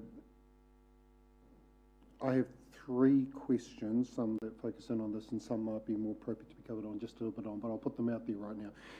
Question number 1, thank you for the point regarding one of the key things is ensuring our role as council is a good employer. But I guess my question is, are the learnings from previous examples of council contracting out services being taken on board? Because I know we're all aware of the fact that there have been concerns raised previously, both in terms of the aquatic centre and our solid waste management and the handling of employment matters through those. So my first question is, have learnings from those processes been factored into how this one would be approached? So that's one. Oh, would it be easier if I give all 3 questions, or? Yes. Sorry. So that's question number 1. Question number 2, I saw the timeline up there, and that prompted a question. With the resource consent in abeyance, can you please confirm for me the impact on the understanding of the commitment to get out of the forest, and are C&I comfortable with the fact that there will be a delay in that right now? I can't recall where we're at with that. My third question is actually, what work are we doing in terms of potentially trying to reduce the volume going into the wastewater treatment system? Because what I'm seeing is quite a lot of stuff on how to deal with current and projected future flows, but I don't see an awful lot in terms of what work can we do with the community to potentially reduce the load coming in. So those are my 3 questions. Thank you. Thank you. The good questions. Thank you, Eugene. Question number 1, yes, we have been cognizant of the issues that have arisen in earlier cases, and obviously, as a council, you manage them as effectively as you could on individual case-by-case basis. In this particular case, the 11-odd staff who work currently at our wastewater treatment plant, and they are proposed to be transferred into the proposed new contractor, have been engaged together with their unions from the day 1 onto these proposals. They reached the stage where the proposed contractor has made offers of employment to them, full employment to them. Their unions and themselves have fully accepted these offers of employment, which are very similar or many times more beneficial than their current employment because they've got more career and training opportunities. So staff, unions, and us, we are very comfortable that we are all in the same wavelength in that position. And actually, I would expect when the time comes to recommend a contract on this table, I will have the unions and the staff here with me to make the same recommendation. Second area is with regards to the timing of the resource consent. There are 2 or 3 questions, sub-questions into that. So that if we have delays in securing the resource consent for the new upgraded treatment plant, what is the impact on these contracts? As I said, these contracts makes provision for the contract to continue to operate the current treatment plant and maintain at the level to meet the current resource consents. C&I have been advised that realistically it's highly unlikely that in any practical sense we'll be able to get out of the forest by December 2019, as was the intent of the agreement. And we do have an agreement with C&I to extend the time frame, and that's been agreed and signed off.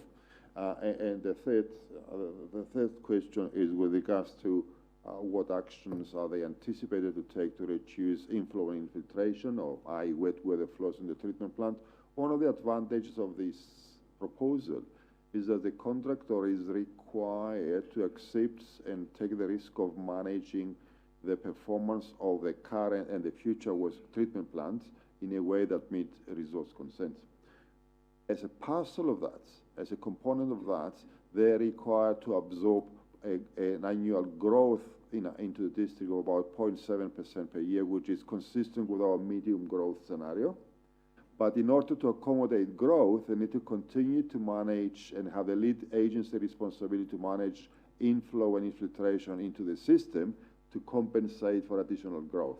So they have the financial incentive to reduce wet weather flows in order to maintain capacity into the system to accommodate growth, or they will have to invest more money into upgrading the system.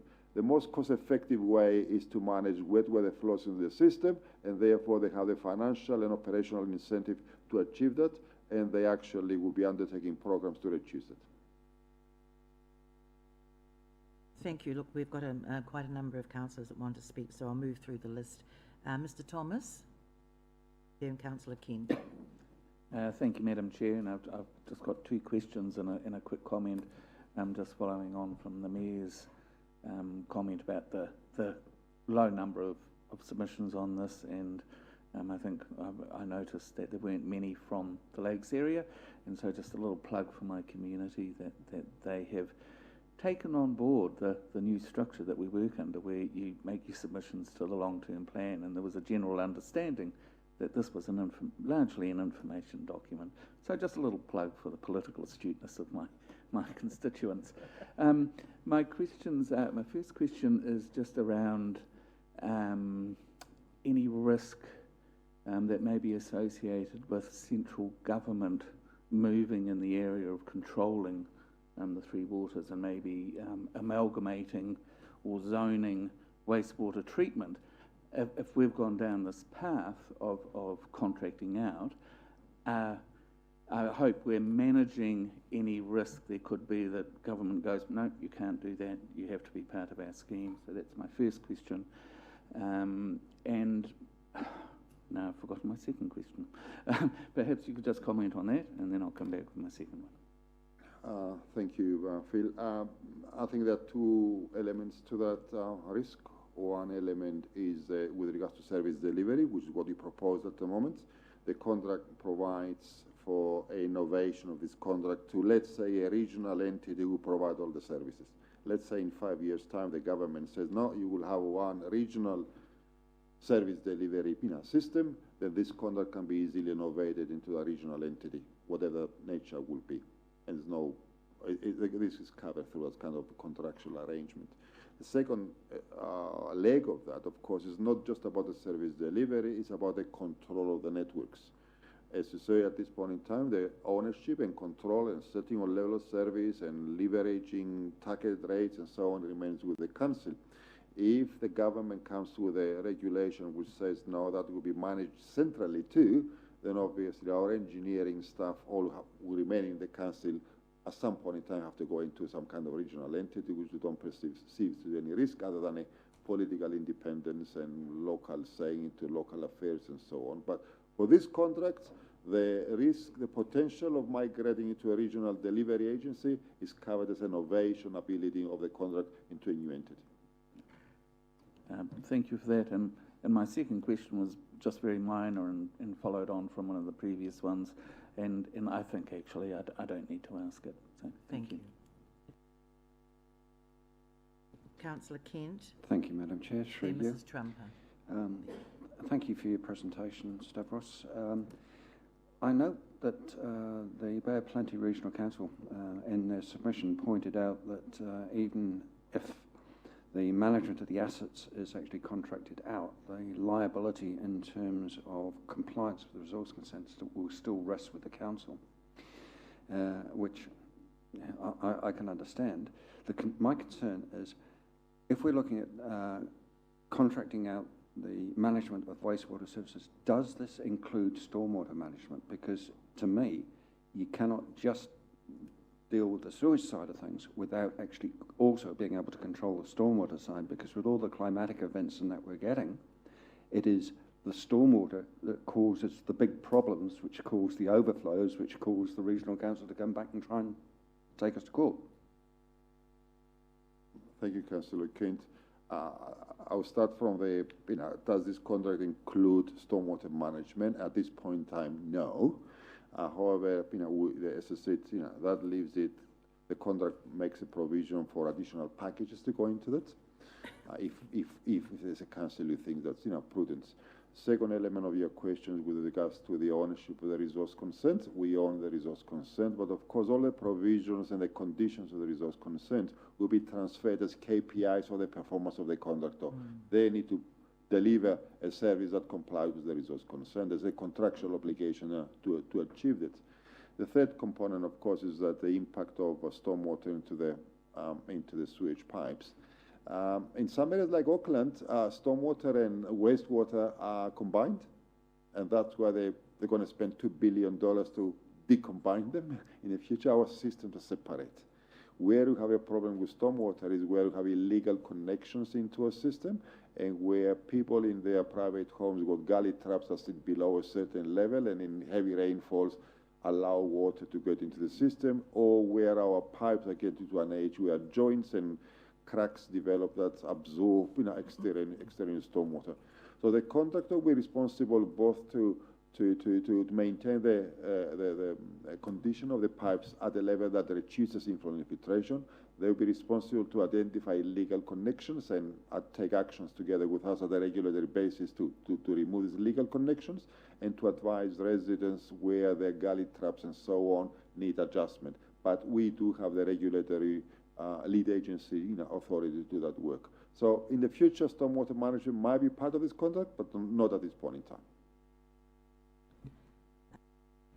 Mrs. Trumper? Thank you, Madam Chair. Just a couple of really short questions, Stavros. One of this about the employment opportunities with a new contractor. Are they going to be encouraged to seek apprentices and sort of build up our capabilities within our community on engineering? The other thing is around water storage, and Councillor Kent raised it about stormwaters, and are new builds going to be encouraged to put in water tanks to actually take the roof water, and perhaps we could be starting to look at a whole new range of ways of minimising our waste. And the third one was about this proposed contract with the new contractor. Will Mamaku, and with the current investigation currently going on discussing capital works, is Mamaku going to be included in the contract, and will they cover that, or will that be a whole new contract? Can I just ask, are these questions that you can answer now, or are these some way further down the track when you're looking at the preferred contract? It seems to me that these questions would come some way further down. So if you can answer them, I can answer them, but it's up to you. If you can answer them, fine, but I don't want to dwell too long on those. No, okay. I mean, yes, the question was employment apprenticeships. As I said earlier, one of the fundamental components of the MOU with Te Aroha Collective, is that the contract makes provisions a significant resource to develop apprenticeships, training programs, and skill conveyance. Water storage in houses, that is not their role. It's our regulatory function in terms of our town planning and building concerns, to achieve. However, I would like to, I don't want to be the black hat here too, but if you have 30,000 properties, you can put a storage tank about containing 1 cubic meter of stormwater in a heavy rainfall. I think you need to put into the context of all our streams and our stormwater system conveying somewhere in the region of 2.5 million cubic meters in 1 hour in rainfall. So the effect of that is going to be something that needs to be assessed on a case by case basis. And the third one, Mamaku, when Mamaku comes to line, the contractor obviously cannot price something that's not in line at the moment. When it comes, we'll ask him to price, and obviously to make a decision at that point in time. Thank you. Thank you. Councillor Bentley, then Councillor Gould. Thank you, Madam Chair. Question for Stavros. Thank you for your presentation. The proposed upgrade, I'm sure you've taken care of this, but I'm asking anyway, the proposed getting out of the forest and the alternate method of disposal, are we happy that Regional Council is going to approve, or have they given approval for our suggested method of disposal of the sewage treated effluent? Well, I mean, that resource consent is in the process of being processed by both our council as a regulatory authority and the regional council, and we are awaiting their office's report to be referred to the Environment Court. So, to the best of our knowledge, at the moment, the regional council has not identified any issues with the proposal as it stands. So, I have nothing more to add to that until we get the officer's report on that, and we see the outcome of the results of the Environment Court decision. Councillor Gould. Thank you, Madam Chair. Thank you, Mr. Michael, for your report. With a question from Mr. Berriman Kemp, which you answered him about getting out of the forest, the time frame, you said it's probably not likely that it's going to be December this year. Do you have to negotiate with the iwi to extend the time frame? And have you got a time frame involved? Like, is it going to be an extra 2 years, 3 years? Again, Councillor Good, yes, the answer is yes. We have negotiated that. We have an agreement, and we have a process that allows us to stay in the forest for the required periods of the resource consent and the construction of new treatment plants. So I would give you a rough estimate at this point in time, but be unlikely to be out of the forest anything earlier than the next 2-3 years at least. Councillor Tapsu, then Councillor Kumar.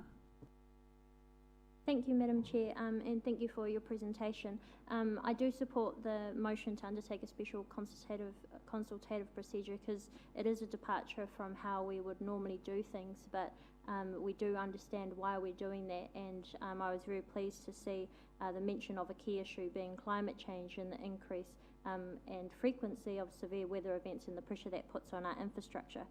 So the question I had was around climate change, as there is the Three Waters Review from a national perspective, and we know that across New Zealand we have a poor understanding of how wastewater impacts our environment and therefore the well-being on our environment, because we don't record overflows, spillages or leaks at a national level. So while this is a local and independent in nature, our focus, will you be working alongside that Three Waters Review, or will there be in future where you'll be recording that data so that we can see the impacts on the environment at a national level? Because climate change, while we're affected by it locally, it is a national and a global issue. And the other question I had, will this work investigating alternative methods also cover the risk and adequate capability to cope with the ongoing effects of climate change? Thank you, Councillor Tapsul. Yes, one of the advantages of this, as I said earlier, one of the concerns of the government is that while there are resource concerns covering the operations of wastewater treatment plants, there are very limited or very patchy reports about the constructed or unauthorized or as a result of condition overflows from a network itself into streams and rivers and so on. One of the advantages of this contract proposal is that the contractor will be required actually to identify an improvement plan for those areas where we think they have high risk for contamination, and that improvement plan needs to be manifested in their renewal programs, especially with pump stations and rising mains, and they have the responsibility to report compliance and monitoring of this kind of overflows. So that's important for us, and that information will be readily available as part and parcel of our participation into the Water New Zealand organization to provide national feedback into setting national policies for that. The second question related to I've lost my stream of thought there. Sorry.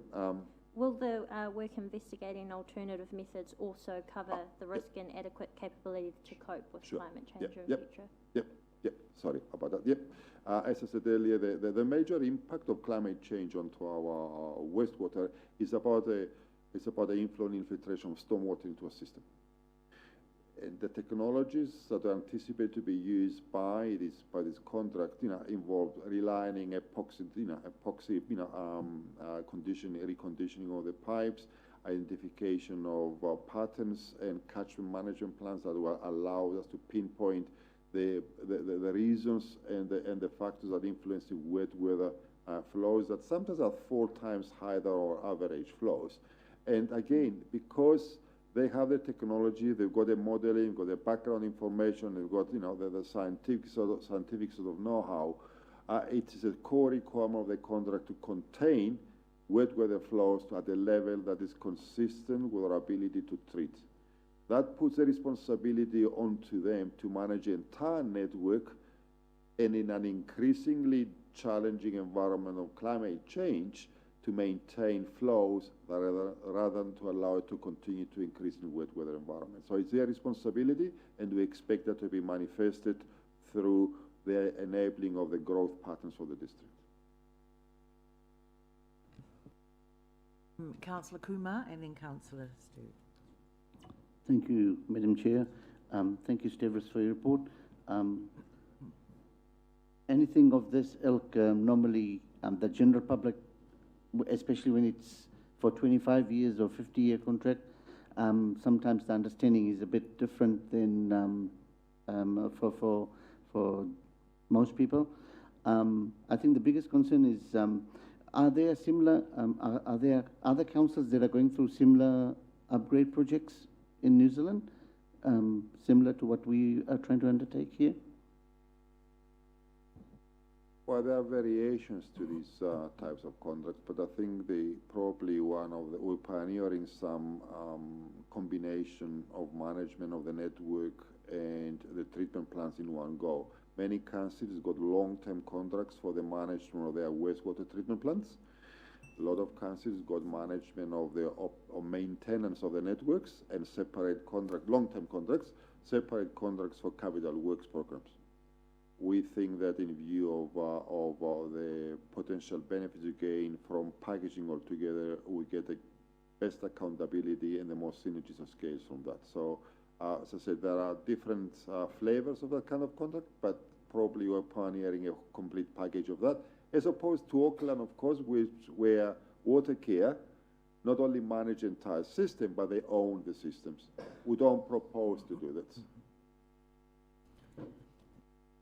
Oh, thank you. I think that was actually a very good question, Councillor Kumar, because really, when you look at it, and for the length of time that's being proposed here, you're talking about probably a high trust relationship, aren't you? Because this is what it's, if it's for that period of time, obviously. And I think there have been experiences, not only within New Zealand, but around the world, where the expectations haven't been met, and you've sort of locked in for such a long period of time. So, I mean, but things can change. Things can change over time, and there's definitely, when you look around the world, there is definitely, seems to be the direction that we're going. It seems to be what they've done. And I guess it is because within in-house, you don't always have the necessary skills to do a massive piece of work. That always needs to have, good oversight, etc. Did you have another question?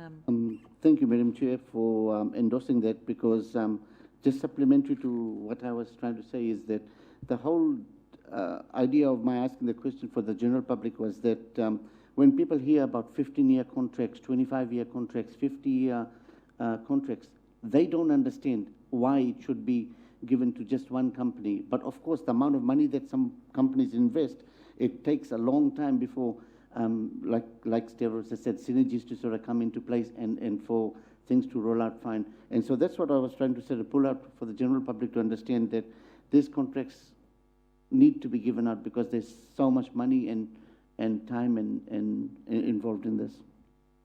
Thank you. Councillor Stewart, did you have a final comment? Thank you. Having clarified in my previous question, the objectives of the recommendation that we undertake the special consultative procedure to contract out the operation of the sewage treatment plant.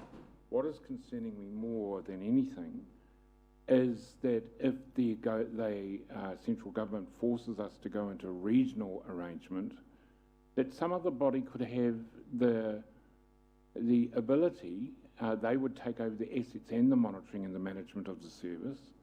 They would have the control over whether Rotorua grows or it doesn't grow. Whether Taronga, say if it was a Bay of Plenty regional one, when Taronga's going gangbusters at the moment, and if we were looking at a regional organisation and all the resources had to go there at the detriment of Rotorua, Whakatane and others that are involved in it, that's what worries me, because I've heard time and time again from this government that they want to put the local back into local government, but by going down this path of having a regional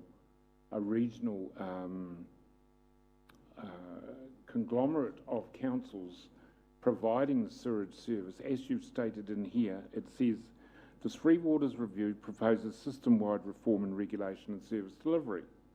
However, it has also begun to discuss the possibility of amalgamating wastewater services, and there appears to be strong support to look at the 5 zones across the country. Well, that's my concern. We have set other things through spatial plans, through district plans, recognising that we are in a growth phase, and the provision of services, water, wastewater, refuse, the whole lot, are dependent on us reacting to those growths.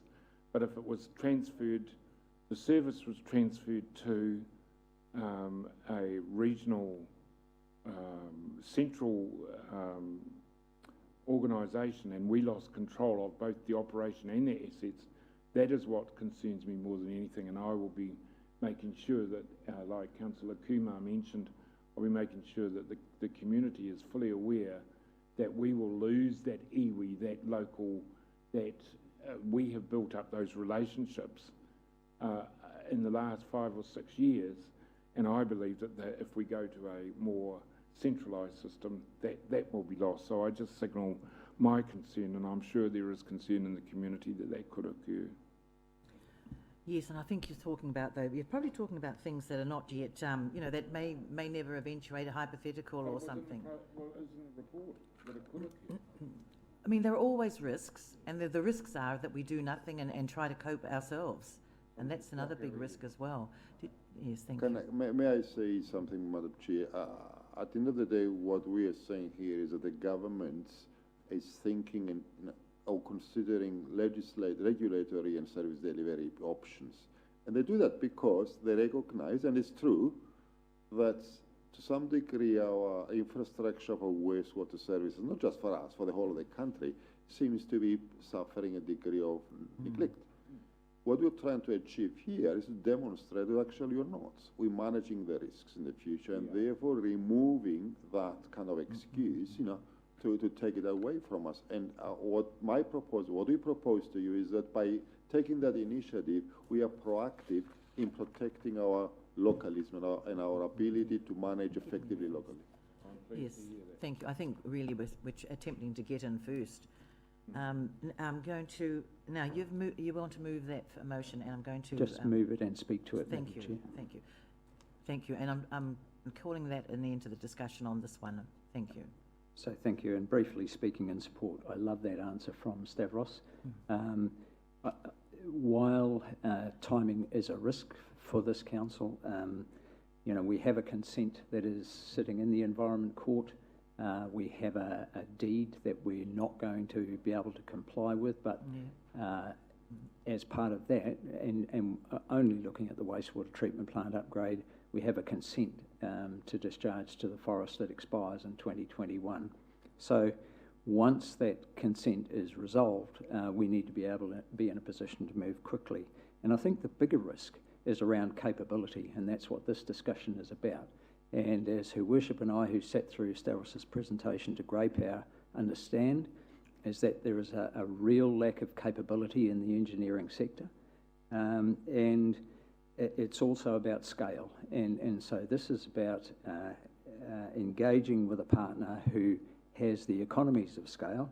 And we've seen, some of the people who we engaged with in the long-term plan, in the annual plan cafe sessions, were concerned about the profit margins that a private contractor might look to. Well, we only have to look at how Infracore have fared trying to secure business on the open market. And it's the organisations of scale that have been successful in securing those contracts. So, for me, this is a no-brainer. I think we need to give the green light to move on with further work on bringing back a proposal for public consultation to the next council. Sorry. I know we've still got Thomas, Mr. Colley, your presentation, your comments too, that they're coming up, aren't they, for the... So we might carry on with that before I then take the various recommendations. Oh, well, we can move that one out of the way. All right, thank you. All right, thank you. Well, thank you very much for that. Councillor Hunt, you haven't spoken.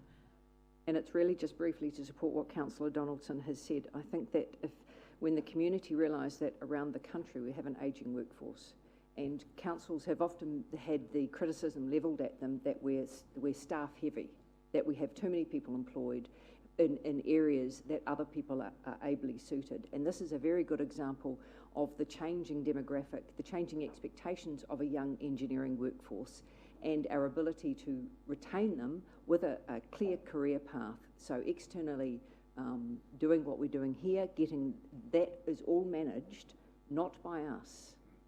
So the things that our community is worried about, which is making sure that they, for $1.27 a day, can flush their toilet and it's all taken care of and done sustainably, they will be taken care of. The management of the workforce and the ageing issues with our capability are something going to be managed by people who are very skilled in this highly specialised area, and a contract of this length, it couldn't be any shorter. There are only a few people who do this sort of work. It's not something anyone can pick up and drop, and a short contract will simply not give surety to them nor to our community. So I think all of those things the community just need to get their head around. By and large, most people are only interested in making sure that their taps turn on and their toilets flush at the end of the day. And that really, a few people are more concerned at the background and the underground of it, but for most of the community, that's where their concern is, that the system works and it works well. Thank you, Councillor Hunt. Well, thank you, councillors, for that discussion. It's been a very lengthy discussion on just that one. So on number 2 up there, it's been moved by Councillor Donaldson, seconded by Councillor Sturt, that the committee recommends to Council to continue to support the ongoing work around alternative methods for the delivery of wastewater services, and that officers bring back to Council a statement of proposal consultation document in order to undertake a special consultative procedure. Moved and seconded. I'll put that motion. All those in favour, please say aye. Contrary, thank you, carried. Thank you. Are we up to yours? Is it yours now? Thank you, Thomas.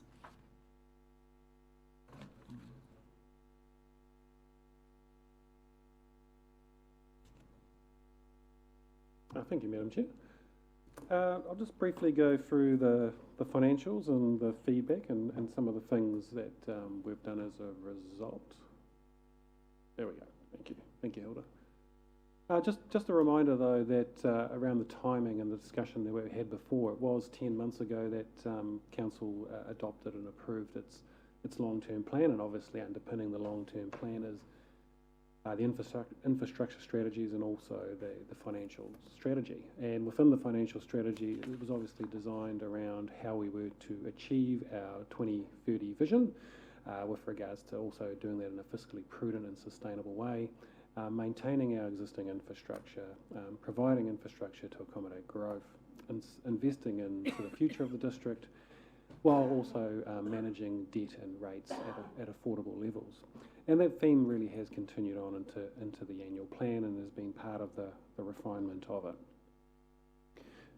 What we did with the feedback is we looked at the timing of some of our capital projects, in particular some of the key projects that we have phased, and looked at the phasing of them and as whether we had the appropriate level of funding in this year versus the future years. So we didn't increase the level of funding, we just looked at where it fell in.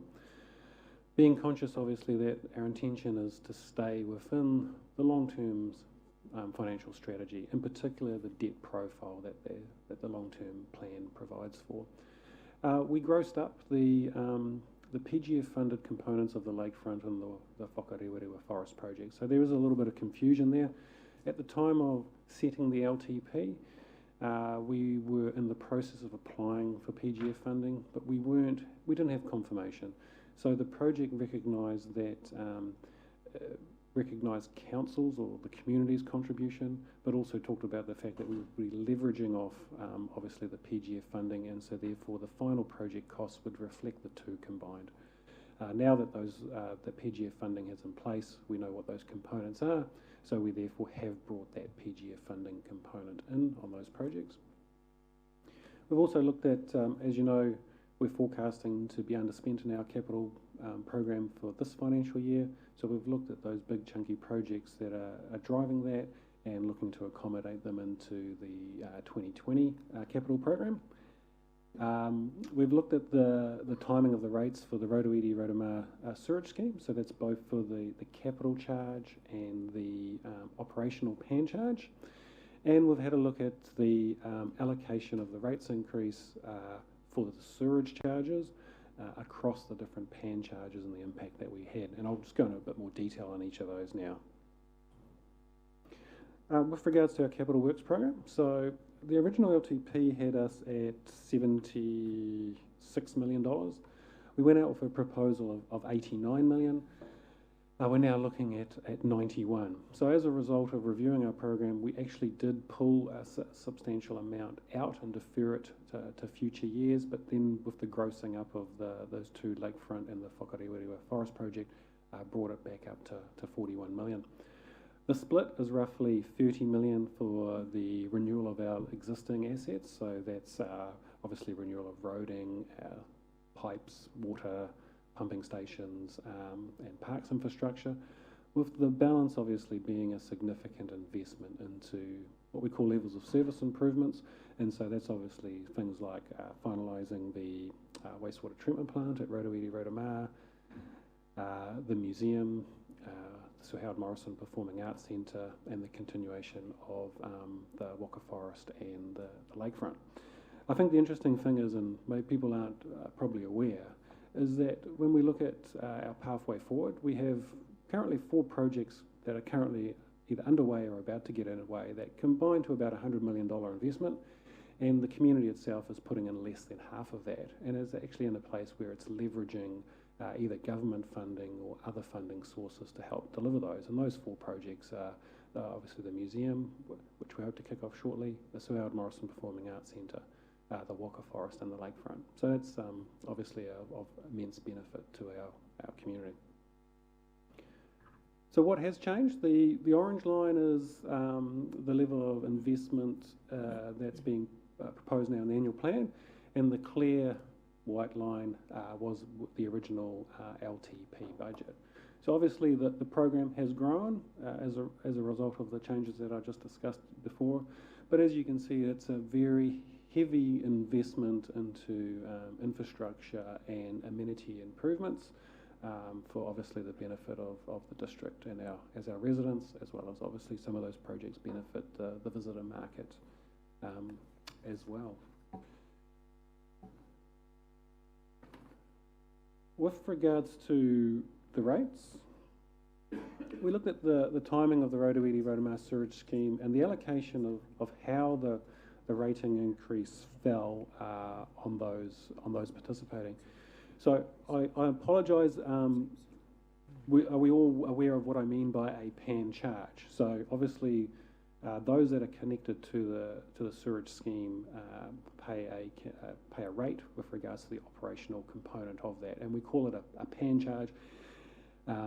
Informally, and the reason we call that is obviously for residential properties, you get charged 1 pan or for 1 toilet, even though you may have multiple toilets in your home, whereas commercial operators and schools and so forth pay based on the number of toilets that you have. So you can imagine, therefore, a large house on one end may have 3 bathrooms. They'll only pay 1 operational charge.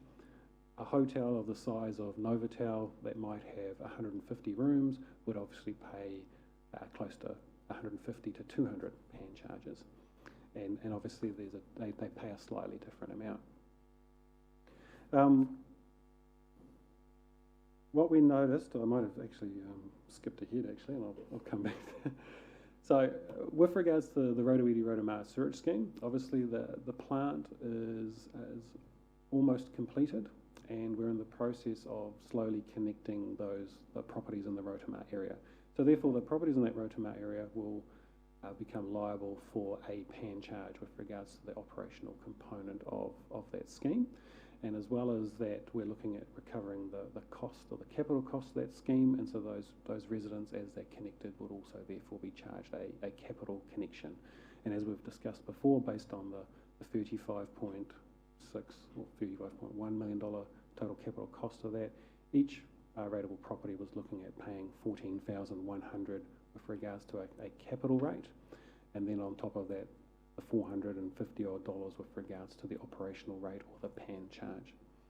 I guess with the treatment plant now looking at being operational and commissioned in September, and those properties are now will slowly be connected from 1 July, we are recommending a deferral of those two rates. And the reason being is obviously that the plant A will not be operational for a couple of months, and those properties will be slowly connected in those next couple of months period. So there's very minimal impact with regards to the impact on council's financial strategy with regards to picking up 200 new PAN charges will provide roughly $10,000 of additional rates revenue. And the collection of the capital component has a timing element on our financial strategy, but not so much. And so allowing the community, therefore, just a period of a year while those properties get connected, while the scheme gets fully completed, and then we will look to rate them accordingly in the following year. And so that's the recommendation that we have there. So that recommendation will roughly affect the 200 odd properties that we're looking to connect in the Rotorua area currently. I guess with regards to the Rotorua Rotary Sewage Scheme, is we've talked about the fact that the operational cost of the new wastewater treatment plant and network out there is contributing to a significant increase in that targeted rate. And at the time of the long-term plan and so forth, we recognise that full operational cost can't be borne by that small community alone. And consistent with our current policy, therefore that cost is spread across the whole district with regards to all those ratepayers that are connected to the network, which accounts for roughly 20 to 21,000 of our 28,000 ratepayers. And as I said, it's collected with regards to PAN charges, and Category 1 is predominantly what most or all residential properties pick up, regardless of the number of toilets in their home. We normally all pick up one PAN charge. And Category 2 and 3 are applied, and Category 1 can be applied as well to commercial businesses and in particular accommodation businesses. So during the discussion on the consultation document, a number of people raised, I guess, the question of why did our sample ratepayers for the business sector not reflect the average increase that was being shown for the sector as a whole. And the reason for that was unfortunately none of our sample ratepayers actually reflected the accommodation sector. And so we went back and had a look at the impact of what spreading the 12% evenly across all those PAN charges, so everyone would get that 12% increase regardless of how many PANs they had. What was that impact that was having? And what we noticed was that there was a heavier distribution, if I say, or weighting towards where the burden of that new rate fell, and in particular how it fell to larger accommodation providers and the impact that was having on the overall rates. And so you are therefore seeing properties that currently already pay quite substantial rates, and predominantly half of their rates bill was roughly sewerage anyway, facing quite significant increases in comparison to where the average sat, and also in comparison to the rest of those properties that were paying that rate, being mostly the residential properties. So what we looked at doing was saying, well, is there a different way of addressing this and making this fairer for all? And one way of doing that is adjusting the distribution of that increase across the PAN charges and trying to therefore compress and squeeze those accommodation providers closer to the average for their sector, bearing in mind obviously that moved that burden to the residential ratepayers and therefore understanding what that meant. So by just a $5 adjustment in that rate, it moved most of them closer to that, bearing in mind you're always going to have outliers up and above, but the distribution was a lot closer to that average. And the impact of it, though, was that obviously it moved $5 to every residential other ratepayer, and they had the impact of increasing them by 0.2%. But as you can see on the left, we've got your average $300,000 to $500,000 house. It is just a sample. You'll see that most of those properties sit below the red line, which is the 4.9%. And with this adjustment, it actually brings them to that line or close to it. So, and in comparison, I guess if I was to go back with regards to where that sat previously, how that $5 adjustment moved all the accommodation providers closer, it's also had the impact of lifting the most urban residential properties closer to that average as well. And we think that this is a much fairer distribution of the proposed increase on the pan charges. So my apologies, this table is actually reflective of the X's on page 48 of your agenda. My apologies, I didn't update the X's with this. So what we're therefore saying is that for Category 1 ratepayers, which is mostly urban ratepayers that pay the pan charge or the targeted rate for sewerage, they will face a 13.3% increase, which will lift that rate to $469. So before we were talking about a $49 increase, we're now talking about a $55 increase. And then those other, those in the 5 to 10 pan charges will still pick up the 12% overall increase of that sewerage rate. But those in the accommodation sector or businesses that had a significant number of pan charges would only get the 7.7% rate increase. And so therefore, combined with the general rate increase and the surge rate increase, which was quite a large proportion of the rate increase, it provided that sector with an overall fairer distribution of the rates increase. And so the impact is this. So with regards to the sample ratepayers, business as a whole came down from, and just for clarity's sake, it's this bit down here, that came from 5.1 down to 4.8. There was no change for the farming sector. Residential rural moved up slightly as a result of, obviously, there's a large number of properties there connected to a sewerage scheme, Kerry Falls and obviously Okaraka, and residential urban came up as well. And you'll see there that from that distribution is that the lower value capital value properties will sit at or below the average increase of 4.9, but the higher capital value properties will sit slightly above that, and that's obviously a reflection of them picking up more capital rates. So the proposal therefore is to approve the targeted rate increase based on the differentials that we've been proposed to provide for a more fairer distribution of that targeted rate increase. And just finally, just bringing it all back together, the LTP for the proposal had us at rates at 5.1 with a capital works program of 76.2 million and having borrowings to fund that of 25.6. We went out for a proposal at 4.9 with a capital works program of just under 90 million and borrowings of 41.6. And with the changes that we've proposed is that the overall rates increase stays the same at 4.9. Its distribution will fall slightly different with regards to how those targeted surge rates fall. The capital works program has grown slightly to 91.5, even though underlying program has shrunk slightly, but with the bringing in of the PGF funding, it has brought the value back up. And you'll see therefore is that the underlying program did change, and that's resulted in a reduction in the projected debt from 41.6 to 36.2 million.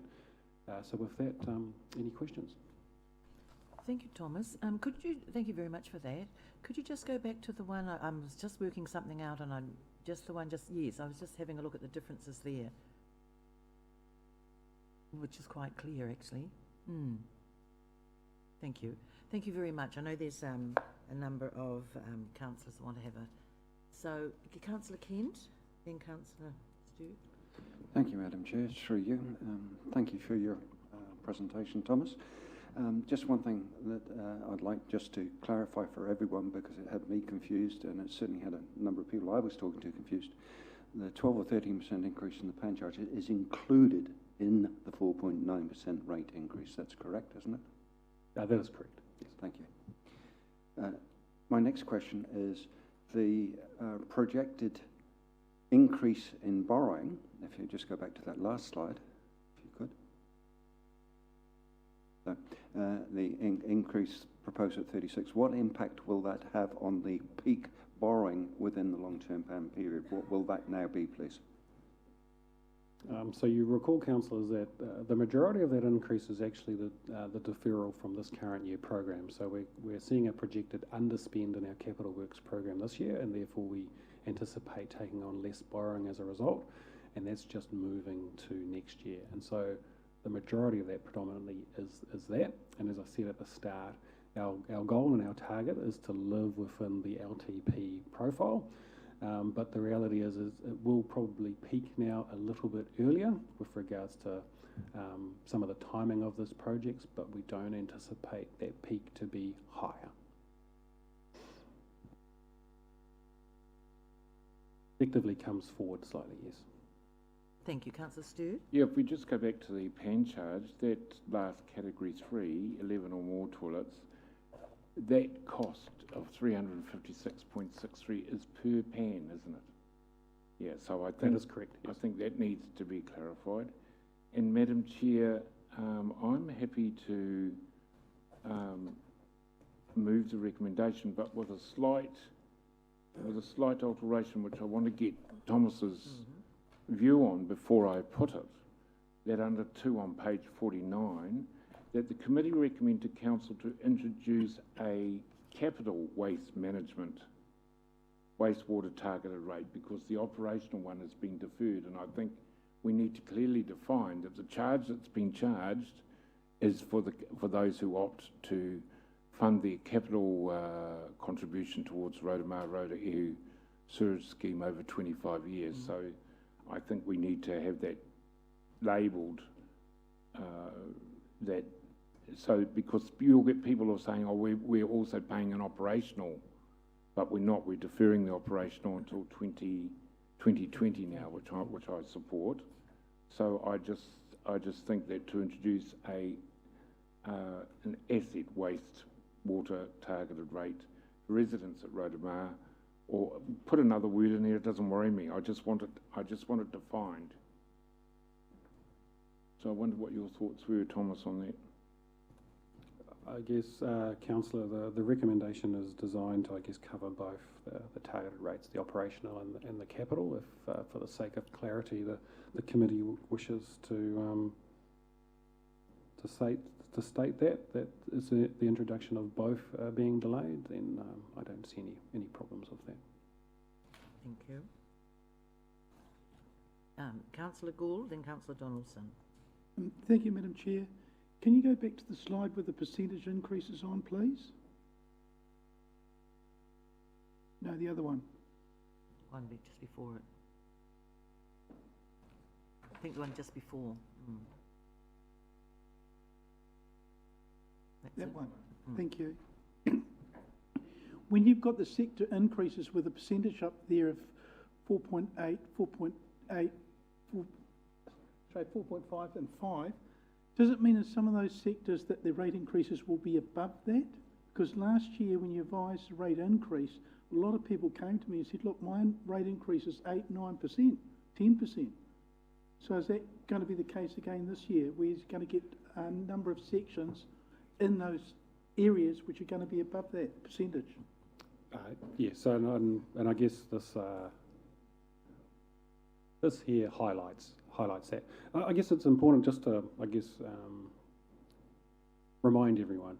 So in years where we have a revaluation change and everyone's properties are revalued, but as per the current year that we're in last year, when you have a rates increase and you say the average is 4 or 3 or 4.9, it's very few properties that will actually get that because of the impact of their revaluations.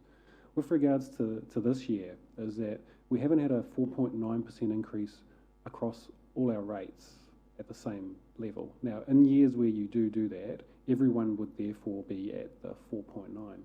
The reality is what we've done is the UAGC has stayed the same on obviously the wishes of the council following the rating review. All the general rate increases sitting on capital value, so those properties with higher capital value will therefore pick up a larger portion of the increase than those with the low. And the other half of the increase is predominantly sitting on one targeted rate, so therefore those properties that pick up that rate will obviously have a larger increase than those properties that don't. And so therefore you do get that distribution. Overall though, you will always have outliers.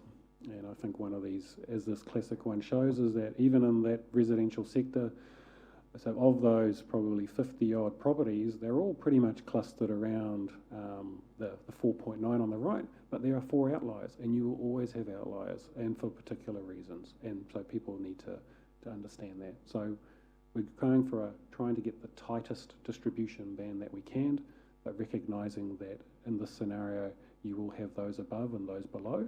Not to the same extent, though, that we saw in the current year because of the impacts of a revaluation of capital value. Hope that makes sense. Madam Chair? Yes, certainly.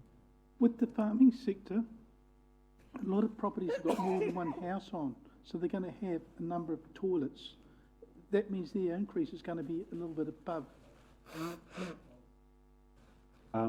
You're right. However, there's very few farms that are connected to our wastewater scheme, so I'd be surprised if I could probably count them on the number of my fingers with regards to farms that are properly connected to the scheme. So that targeted rate for sewerage actually has very little to no impact on the rural sector. Thank you. Councillor Donaldson. Thank you, Madam Chair. Thank you for the presentation, Thomas, and I support the recommendation. Just my question is around the peak in the debt, and it's great that you highlight the fact that council is actually funding under 50% of these big projects, that the rest is coming from partnership and central government funding. But my question around the peak debt is, what is our debt to revenue ratio roughly when we get to that point? As you know, we've set ourselves a self-imposed limit of 220%, and by year 4 or 5 of the LTP, I think we peak at just over 200% or 204%. So we've always therefore provisioned for a buffer with regards to providing for the uncertainty ahead of us, and as well as ultimately the peak we could actually go to if the council wished was actually 250%. Where we're at the moment, I don't have the exact figure off the top of my head, but it is.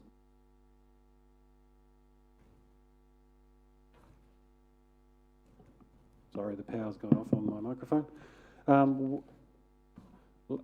Below 200%, and I think from memory we were closer to the 180% mark, but I'll have to get back to you on what that actually was. Thank you, that answer's perfect.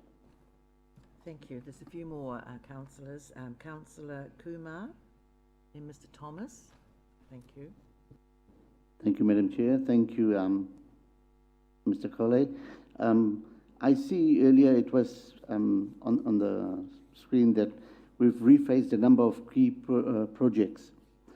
Is it possible to elaborate on it, like if any of the projects are going to be reintroduced later, or was it done so that we could sit on that 4.8%?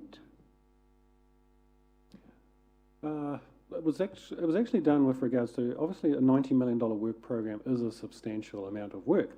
And if you look at how we're currently progressing against our $77 million, we're obviously therefore aware of that big projects require a lot of support up the front with regards to project management and getting things underway. And so we looked at the program for next year and actually just went back to a lot of our project managers on them. Some of them are external, like on the museum and on the Sir Howard Morrison Performing Arts Centre are 2 examples. and saying that based on where we are now and what we propose to do, what is the actual likelihood and what's the forward cash flow of those projects? And we got those cash flows and therefore rebuilt the capital works program on. And so what it actually did was saying, well, we're actually optimistic on a number of these projects as to what we can achieve in the next financial year, and just recognise therefore that that project would span multiple years, and it therefore just moved funding from one year to the next, but didn't change the overall project. The ones that were impacted, probably had the greatest impact on that change was the museum, the Sir Howard Morrison Performing Arts Centre, the lakefront, and just looking at the number of carry forwards from this financial year into next year. But those three were the main ones with regards to getting a not overly optimistic view of what we can achieve on those projects next year, a more realistic view. Mr. Thomas, thank you. Thank you, Madam Chair. And look, I was just going to signal that I would like to second the motion, but I notice that item 4 has removed the capital component, which I understood was the original recommendation, that both capital and PAN charges would be deferred until 2020. And I see that capital has been taken out of that. I'm just going to, sorry, can I just clarify there? The reason we have chosen to really hone in on the operational aspects of this is Rotorua residents, as described before, will be coming on board from 1st of July. And the agreement is that we will defer then the operational targeted rate until 1st of July the following year. However, in the overall scheme, so including Rotorua-Tait, the full scheme is likely to be fully completed capital-wise in that year 2020. So if you were to put into a recommendation there to start it all operational and capital from 1st of July 2020, your recommendation will actually be incorrect, because Rotorua-Tait component capital is not fully completed, and you have around the table discussed that you don't wish to start charging for the capital component until the full scheme is completed. And if I haven't been very clear, I'm looking at Stavros to make sure that that explanation was correct. Thank you for that explanation, and I am pleased that you're including Rotorua-Tait as well as Rotorua now, because that was the resolution passed in the long-term plan, that it would be the entire scheme would be completed before capital was charged. So as long as we're not going to be charging capital in the 2019-20 year to Rotorua, I'm happy to second the motion. Councillor Kent, would you like to? Thank you, Madam Chair. Since it was me that actually threw down the challenge to get the rates down to 4.9%, which Thomas actually has managed to achieve from operational savings, I was quite happy to second that, but Mr. Thomas has just beaten me to it. Thank you. Thank you. So we're looking at 3. We're looking at 3. Sorry. Are there any further? Thank you very much. Well, I'm going to put 3 there, which is up there. I'll take 3 and 4 separately, and possibly 5 and 6 could be together, but thank you. 3, that the committee recommend to council to support the overall rates increase of 4.9%, in brackets 5.1 in the long-term plan for 2019-2020. Now, I'd like to have a mover and a second of that, because I'm going to take that one separately. Thank you, Councillor Kent. Will you, thank you, Councillor Donaldson. Thank you. So that's now been moved and seconded. That's number 3. So I'll put that motion. All those in favour, please say aye. Contrary. Thank you. Carried. Oh, are you against? Thank you. All right then. Recorded against. Thank you. And I'm just going to move straight away to the next one, to number 4. We do have a mover and a seconder, that the committee recommend to council to introduce wastewater operational targeted rate to the residents at Rotorua from the 1st of July 2020, not the 1st of July 2019 as signalled in the information consultation document. So that's been moved by Councillor Stewart, seconded by Mr. Thomas. So all those in favour, please say aye. Contrary? Thank you. Carried. Thank you. We've got 5 and 6 there. Is there any further discussion on those two? Otherwise, I'm quite happy to take a mover and a seconder for that. Worship is moving 5 and 6 together. Councillor Hunt is seconding. Do you have a comment? Yes.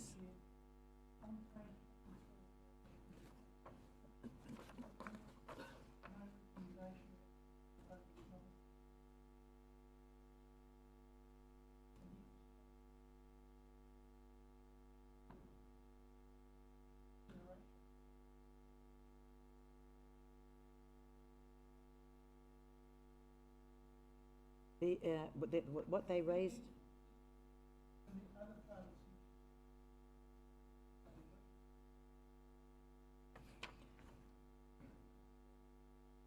It would go back for. I think in that instance, that has been fed back to the budget manager for consideration and to see how how to accommodate that if required. Thank you. Thank you, Councillor Gould. Thank you. Well, it's 5 and 6 has been moved and seconded. 5 being that the committee recommend to council that the feedback received on key projects be referred to the project steering groups for consideration, and 6 that the committee recommend to council to note all the other feedback from submitters and support the responses to submitters as contained in attachment 4. Her Worship has moved, seconded by Councillor Hunt. I'll put that motion. All those in favour, please say aye. Contrary? Thank you. Carried. Thank you. Thank you for that long and lengthy and healthy discussion, councillors, committee members. Now we're going to go, I'd like to hopefully conclude our meeting at just around 1 o'clock. So I'd like to have a move and a seconder, please, that we move into public excluded. This is to adopt the confidential minutes of the previous meeting. And there might be another, or there is another 1 or 2, I think, matters to be brought up in confidential. So can I have a mover and a seconder, please? Thank you, Mrs. Trump. It's been moved by Mrs. Trump, seconded by Mr. Thomas, that we move into public excluded, to a public excluded session. All those in favour, please say aye. Contrary? Thank you. Carried.